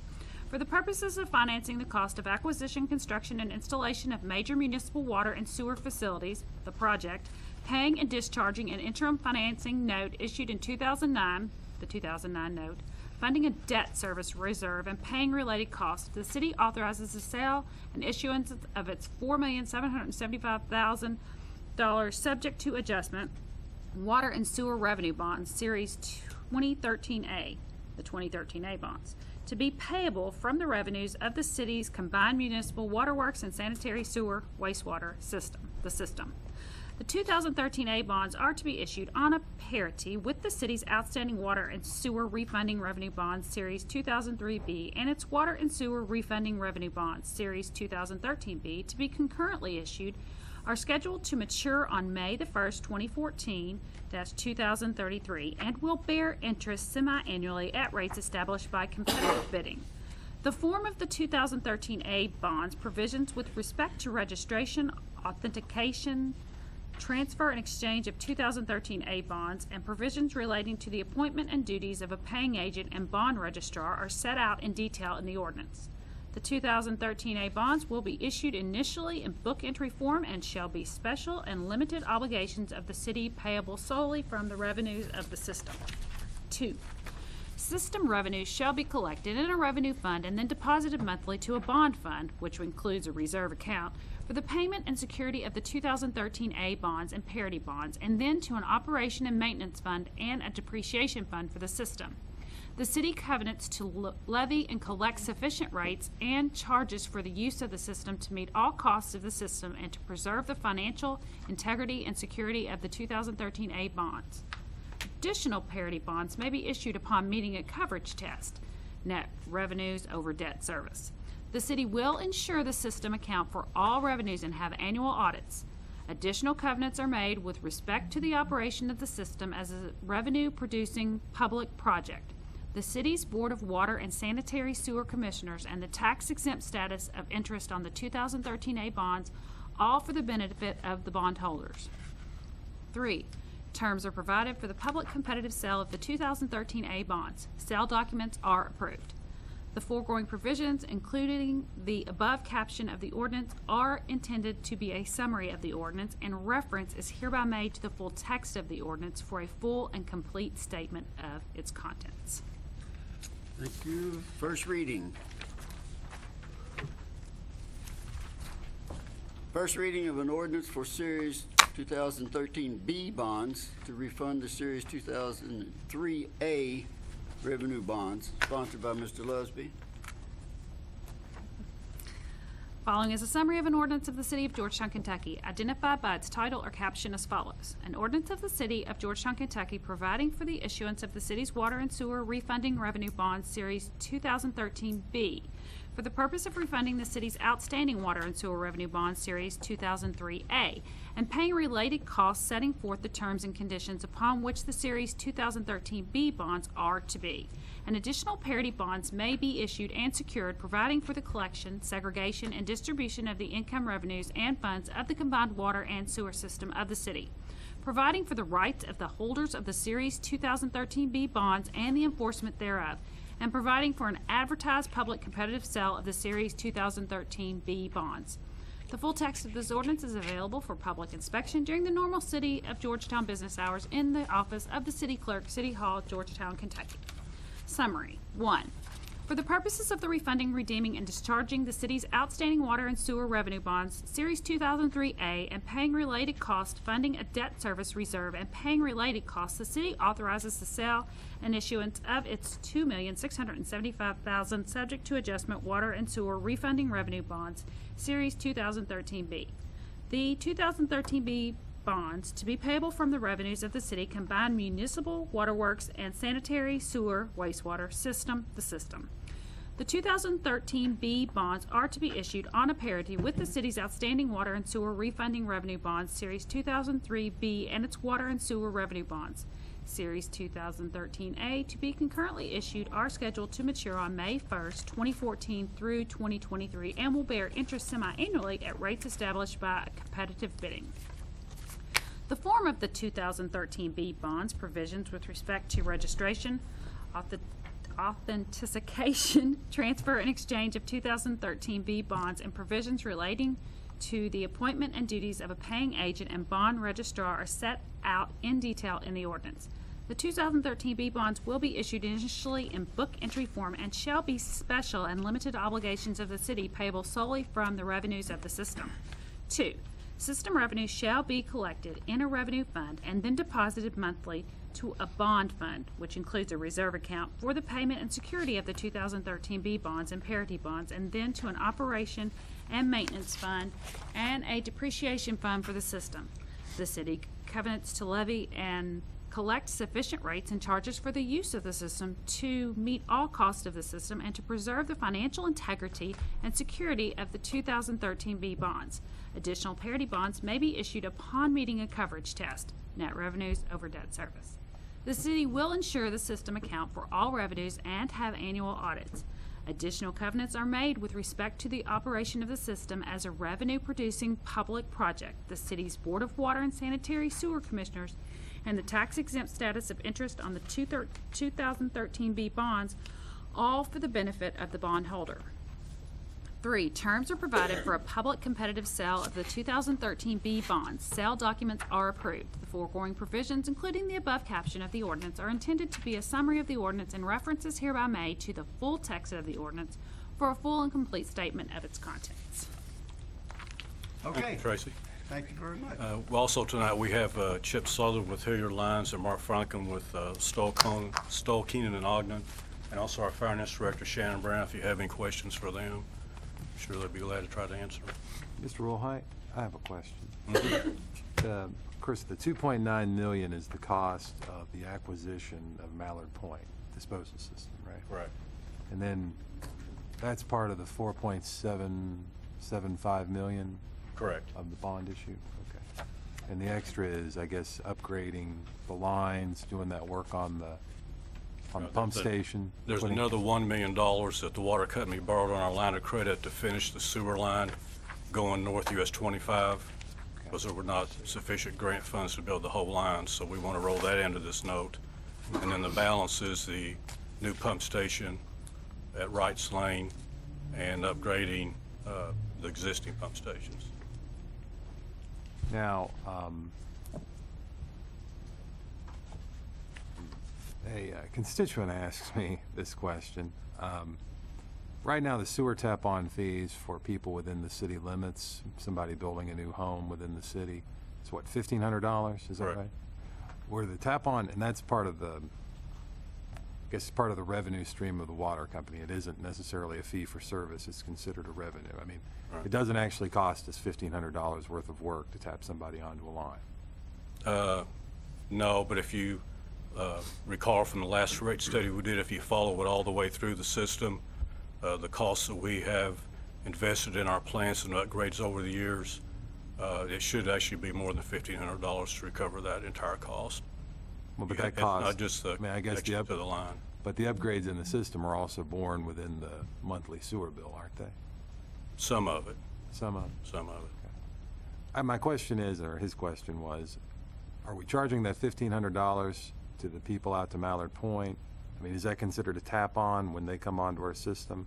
For anybody after we take over the system, for somebody out building a house, they will pay the $1,500 just like any other customer. But the current customers aren't paying the $1,500. Okay. That's sort of like we did Eder Lane. We didn't charge them $1,500 when we ran sewer through, did we? I'm trying to call Marvin. It's been so long. Or did we, because we had to run the lines right to their house? So I think some of it was covered by grant money, and I think the fiscal court also covered part of the connection fees on that. Now, the Mallard Point people are paying $41 a month, is that right? Right. Flat rate. $41.35. $41.35 a month, flat rate. Well, yeah, just whatever goes through the line is $41.35 a month. And we'll.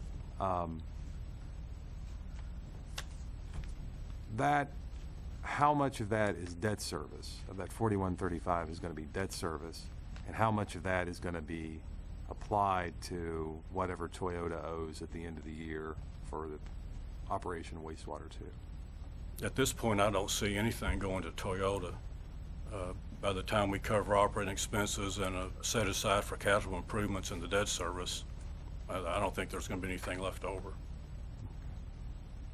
If you recall from what I presented last August, when we came up with the negotiated price for Mallard Point, that's all covered under that $41.35 a month.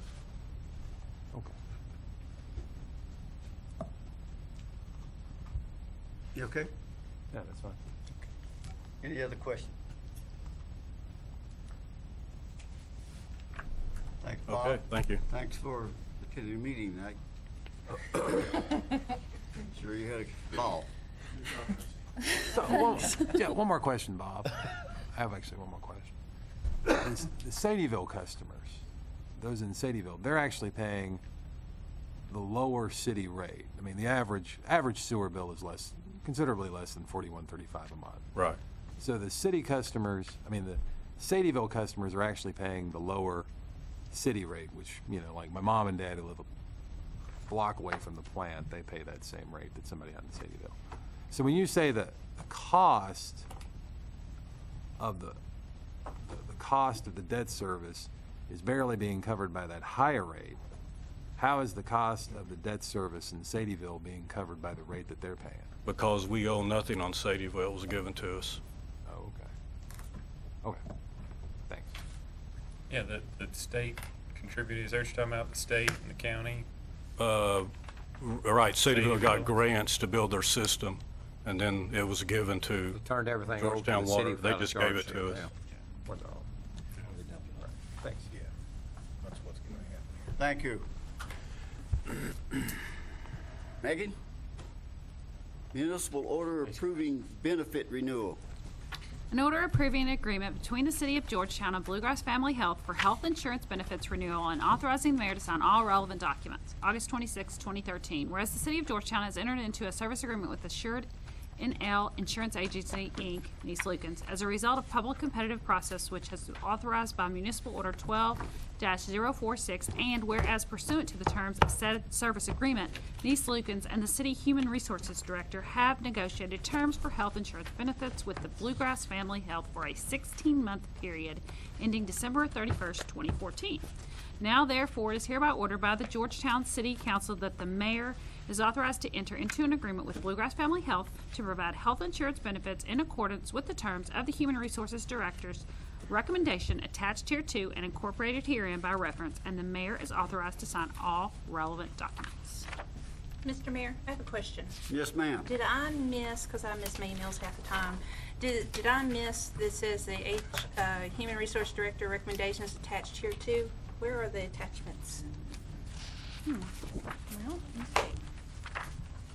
It would just be another copy of the agreement that they had given us, so. I couldn't see that because the print was so small.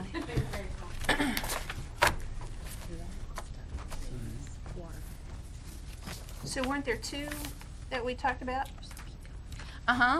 The comments that I got back from council members via email was that the 9102 contingency plan was the one that was preferred. And just in case you didn't remember, that's the one that allows us to keep the money up front instead of later. Oh, what was, or some of the things I've been hearing with the Obama healthcare, that some of the states are coming in under what they anticipated that they were going to be paying. So what would our rates have been this year? Well, what Bluegrass Family Health had done for us was give us a 12% cap lock. So they said that we were assured to stay under or at or under 12%. So, I mean, there's no way of knowing exactly what we'd get to if we waited on out to the end of the year. Right now, we're running at about 71%. So that's very good, and they're willing to give us only the 7.3% increase. If we go on out through the rest of the year, the only risk we run is experiencing some high claims within that time, running at a higher rate, and then maybe getting the 12% increase instead of the 7.3. Is the rest of the year the calendar year? Yes. It's not our fiscal year, it's the calendar No, year. it's the calendar year.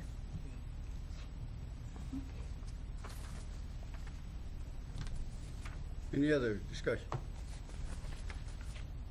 If we did nothing, and say that we did come in at the 71 or to 75% rate, is that based on, well, I guess first of all, is that based on where we are year to date? Or is that, how do they derive at that 71%? They really kind of look at 6 months worth of information at a time. So just now, in August, they gave us the results of January through June. So by the time we hit December, they could give us a look at not the full next 6 months, but getting close to it. So for the first 6 months, let's just say, were we operating at 71% of what was anticipated? Is that how they do that? They look at it as we're running as, it's difficult for me to understand, I'm sorry, 71% of claims dollars versus premium dollars. So our employees are not using their insurance as highly as we've anticipated them doing in the premium that we pay, if that makes sense. But it's a projection, not we're at 71% now of the entire rest of the year. It's a projection for what we're on track to get, right? If we continue at the rate we're going now. Yes. So it could get better, it could get worse, it could stay the same. Yeah. And as I said, the only risk we run is that we would hit the full 12% renewal instead of getting the 7.3 that we're offered now. And we are budgeted for that. We're budgeted for 12. Yeah. So we would. Yeah, I replied back to you and told you, I support the Yes. the Yeah. 92, The 9102. 9102. I would agree. I would agree. Okay, any other comments? The extra upfront that we're getting it upfront. All right, is that going to be designated into a fund or a balance that's not touched until that year is gone and up regardless? Yes, and plus a 5-month overflow. So once we hit January 1 of 2015, 15, we have to wait another 5 months for them to get all their data in and determine what we either get to keep or have to pay back. And as Stacy and I have discussed it, she was anticipating just moving some money into a special account. They actually require it. We have to send them an account of that just to make sure that they know we've got it set aside. And how much money are we moving into that special account? Would be, were we talking like 160, somewhere close to 160? And how was that accounted for in the budget? What I would do is I would probably take it out of fund balance and just make it a restricted portion of our fund balance.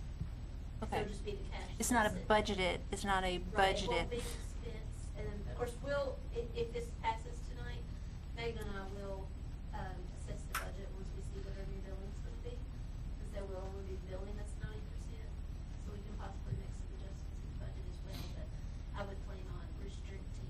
I was gonna say, if it's 12%, what you put in a budget, wouldn't there be enough money in the budget to put that aside without taking it out of fund balance? That's what we're gonna look at the exact numbers, but as far as the cash, it's just gonna be, as far as the cash goes, it'll be a movement of cash from one account to another, I'll put it in interest-bearing accounts, but it is set aside, we can't show it. It is set aside just for that. But we have to do that up front. Mm-hmm. Okay. And then- We'll reassess the budget once we've got the actual final calculation. Drawn interest on the paper, 2%. If we are doing the 9102. Well, it'll help out. Be an amendment. Maybe it might get In addition to having accounted for a potential increase, now you're looking at instead of paying 10% increase, you're paying 90% to get your bill, so we'll see exactly what the increase. Motion for approval, Motion. Mr. Penn. We have a second one? Second. Okay, I'm sorry. All in favor, aye? Aye. Opposed? Thank you, Maggie. Okay, first reading of amendment to the sign ordinance. Ms. Tackett sponsoring.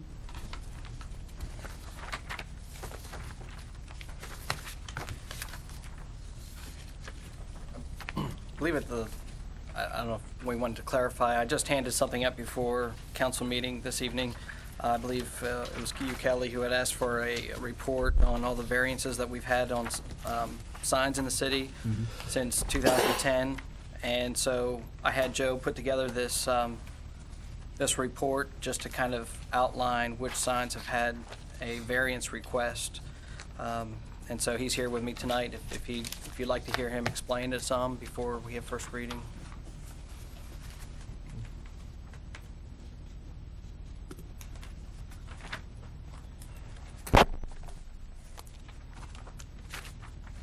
Like me to explain the report, or are there any specific questions?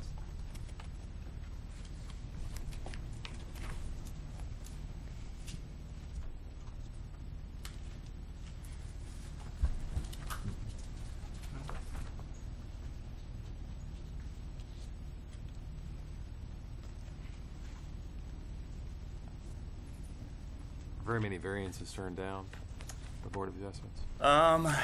There have been a few.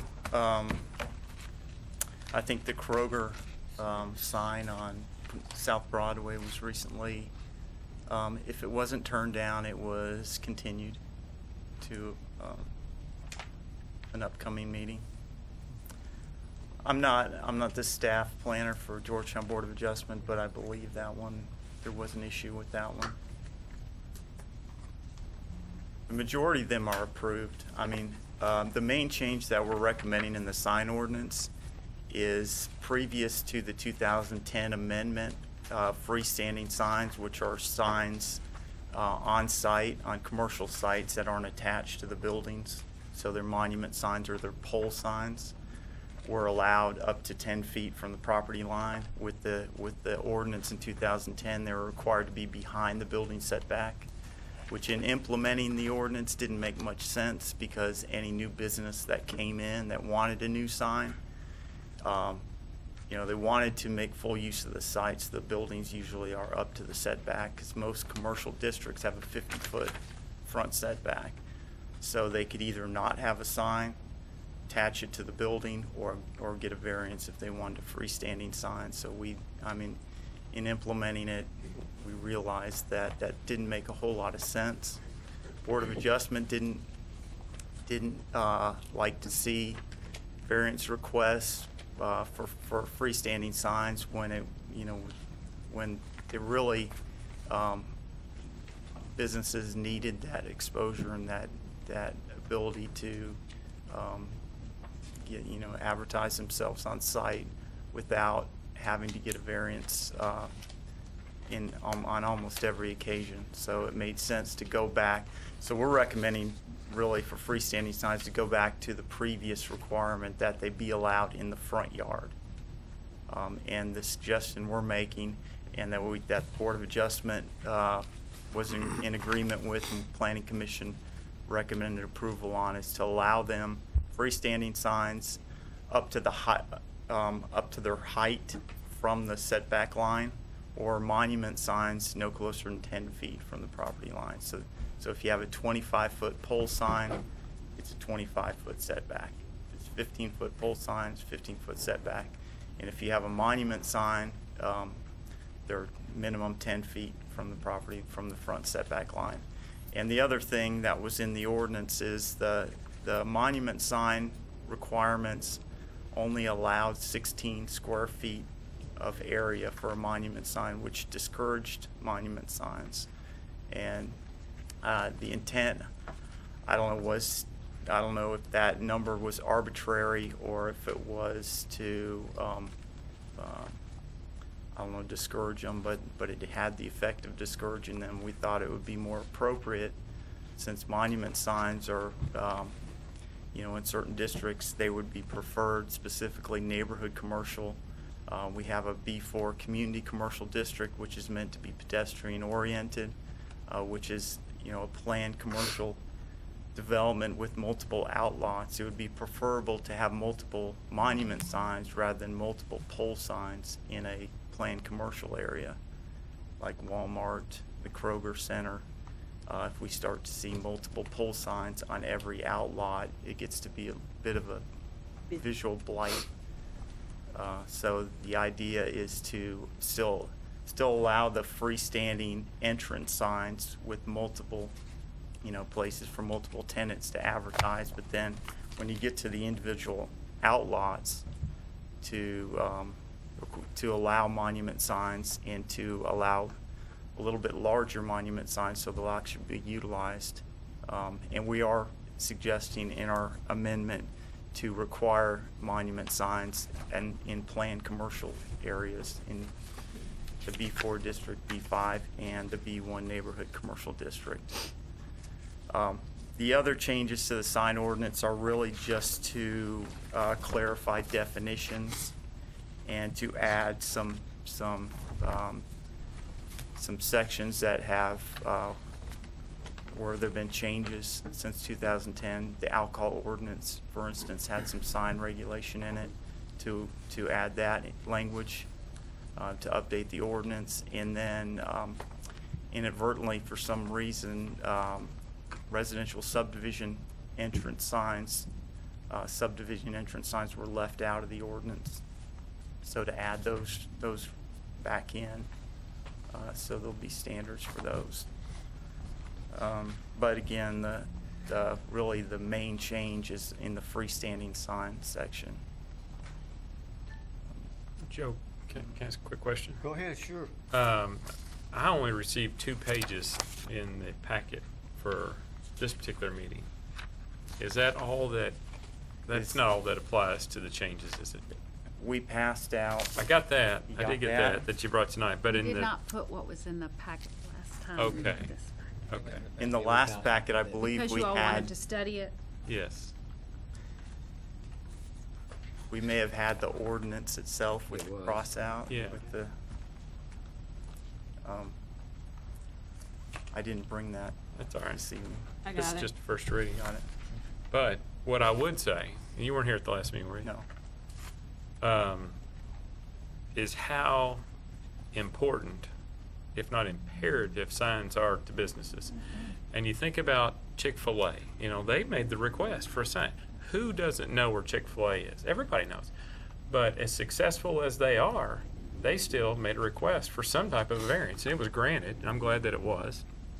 Same thing for Holiday Inn, and same thing for many of those businesses. And I guess from my perspective, and I know I heard from some of the other council members, if not at the last meeting, between then and now, that, you know, we need, as a community, as a city, and we need to do everything we can to try to promote businesses. I mean, that's where most of our operating revenue comes from, is from payroll tax and net profits tax, and a little bit from property taxes. So what we need to be careful of is not to do something that's going to hinder or hurt a business. We need to try to help them. We need to uplift them in every shape, fashion, or form right now. And granted, we need to do it in a, you know, in a pleasant and an appropriate manner. But I wish I had that with me tonight, because there were some things that I had marked that, you know, I probably would like to talk about. The monument sign, for example, you mentioned 8 by 8 or 16 square feet. That was 16 square feet is what was previously. And now it's been lifted to 50 square feet. 50 square feet. So does that 50 square feet, does that start at the ground on your monument sign? Because a lot of times you'll have a base, and it might be a stone base around it.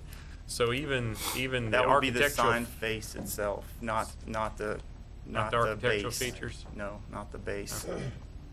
Okay. Or any, if there are pylons or any other feature. Probably the biggest question I had was the distance from the right-of-way, and I know Connie had a comment at the last meeting about that as well, and I think you're proposing 10 feet for a monument sign, is that right? 10 feet minimum, yeah. And right now, there are signs that are sitting right on the state right-of-way, is that correct? I mean, I know that there are. Yeah. There are variances those, granted for those, I guess. They may have been erected prior to any sign regulation in place. Yeah. Most likely. Because I doubt a variance would be granted to a 0 lot line for a sign. I mean, not while I've been here anyway, and I'm...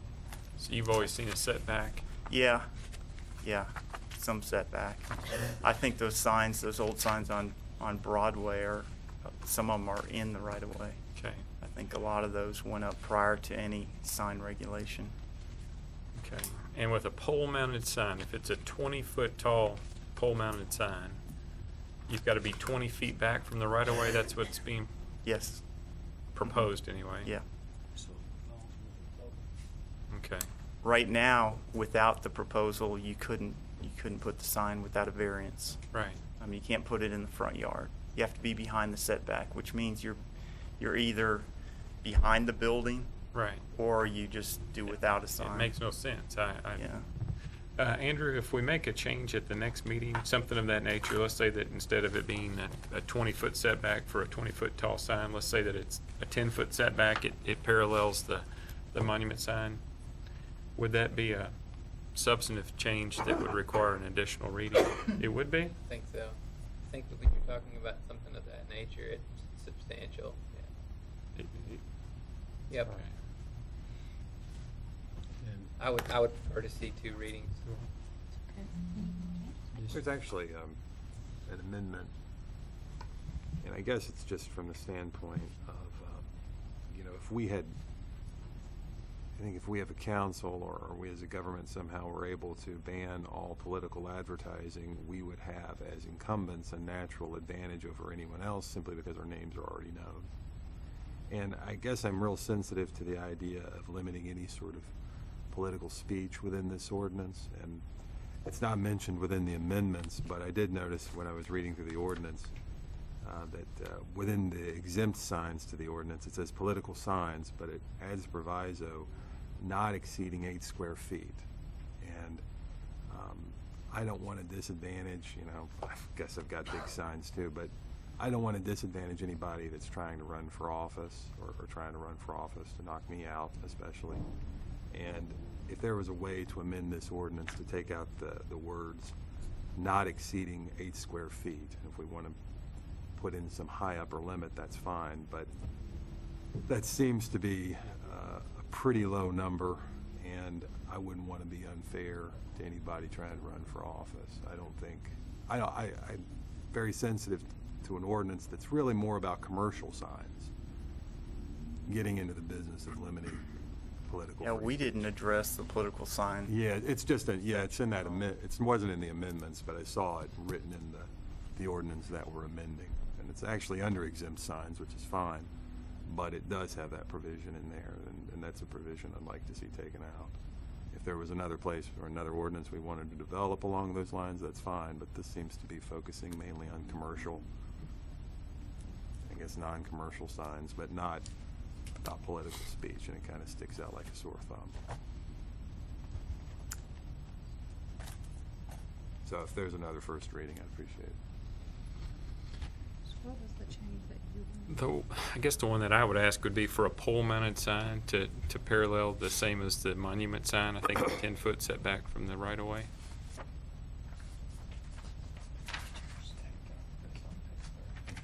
Take out this on page 30. I forget I sit next to the city clerk. Not exceeding 8 square feet in sign.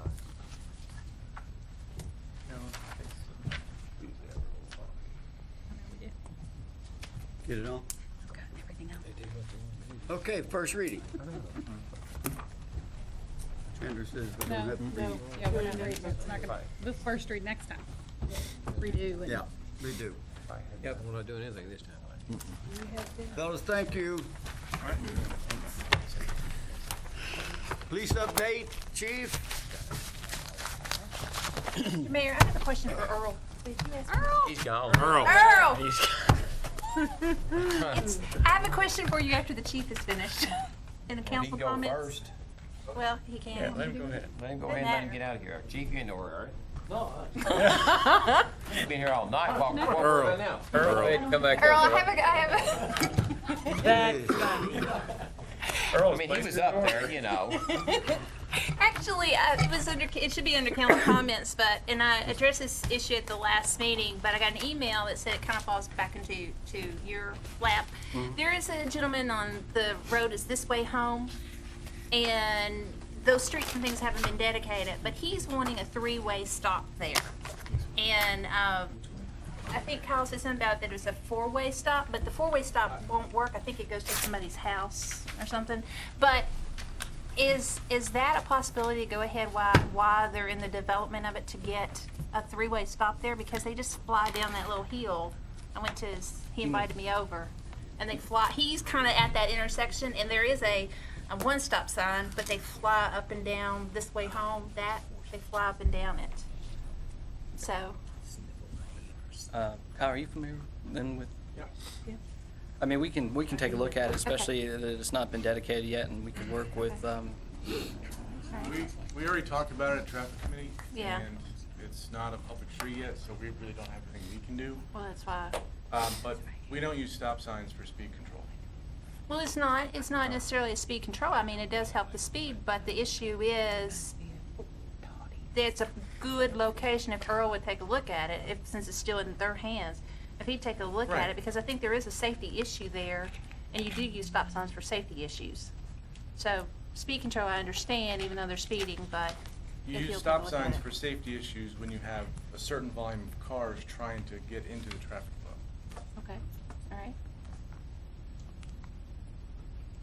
We can take a look at it, and I'll talk more with Kyle and Okay. Brent about it. All right, Well, thank you. Earl, can I have one other question? I had a question from a resident. Is the pavilion courtyard, is it the correct name for the, that's across from the pavilion? Right, Pavilion Courtyard. Yeah, is that intended to be public streets at some point? As I understand it, this is supposed to be private.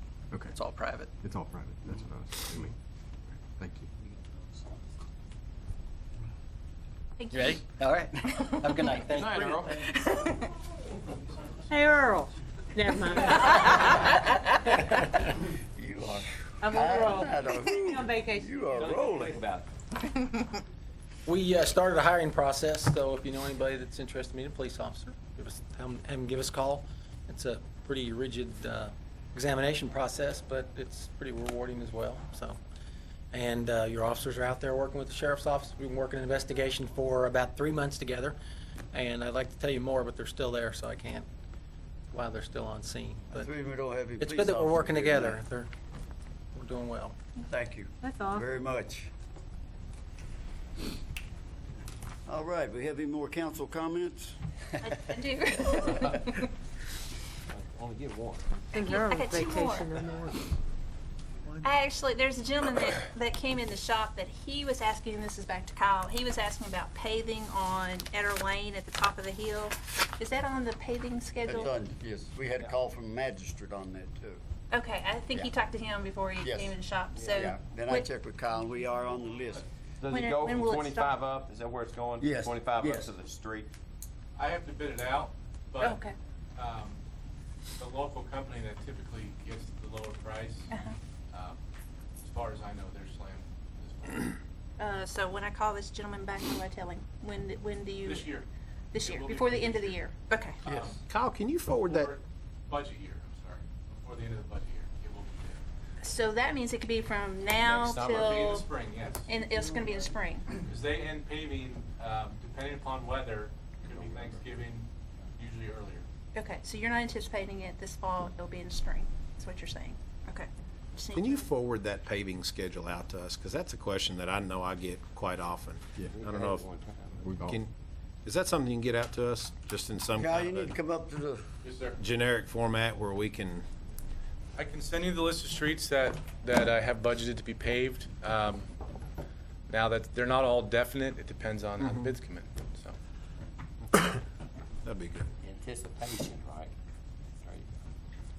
Hey, Kyle, real quick, the road in front of tire discounters and the Commonwealth Credit Union now, is that our road to maintain? Because it's gotten I'm not sure extremely where, rough. where that is. Over by Walmart, to the Yeah, right. Lawson. Osborne? Something like that. Osborne or Okay. Lawson, one of the other. Is it, oh, it's Lawson? Okay. turn right off. Yeah. Is that a private road? No, Lawson, I believe, is ours. Yeah. I think all those back in there have been. Anything else? Are they? Yeah, I have one other one. Go ahead. I heard something about our alcohol ordinance may not be in complete compliance. Is that true, not true? He's smiling, so there's gotta be something to it. We I hope got to some bring time. We need to something, devote to that. I hope to bring something to council next meeting. Yes. And What's the problem at this point with it? Well, I don't think I'm going to elaborate yet because I don't want to give you any information that's preliminary. But it needs to be addressed. There are some things some changes we need to make. we learned this from our workshop last week in Louisville. Okay. Well, I will say this: the state did a complete overhaul of ABC laws, changed all the definitions, changed all the references, and our ordinance, at a bare minimum, has to be changed to match that. Yeah. So we can't be grandfathered in? They had 88 licenses and now they have 44. So we at least have to bring ours into compliance with what that they have now. It's But got the state- it's got more to do with the standards that they set. You know, there's no such thing as they don't call it a distributors or a package or a license anymore. They call it an NQ2 or. There's no malt beverage license, there's no package store license, they have new names for them. So all of our stuff has to match up to that. So it's just to clean up on some issues. It's more than a cleanup, No, but it's more than that. Cleanup, they changed. Is there revenue changes involved in it, or what we've anticipated, or possibly, not? Okay. possibly. All right. Upgrade. We will have a full presentation on Yeah, that because full we have to address presentation. it. We need more information before we can. So the give state any- knows we're not exactly compliant to what their changes are. Oh, well, nobody is. Okay. We Nobody haven't is. 'Cause they taken just made the over the changes back 17th. in. It They just went caused effective us back not in to be June. compliant. So Is that what Don't we have warranted the till workshop? December 17th? we have till December 17th. Yeah. Okay. Everybody's kind of making a mad scramble right now, because like I said, everybody who has alcohol sales in the state of Like Kentucky down has here. the same changes to make. Okay. So, But the state caused us not being compliant. Yeah. Right. State Right. changes. We will have a And presentation I'm on sure it. they've made it much more simplistic and less Sure they work, have. and less filing, right? Is that what, Andrew, is that what warranted the workshop? Yeah, right. You attended? the workshop? You said you attended. Oh no, you that was attended something. that was the governor's local issues conference. It was We one went of to the workshop. That was just a It workshop. was just part of the conference. Yeah. Anything else? Any other comments? Motion to adjourn? Motion. Got that?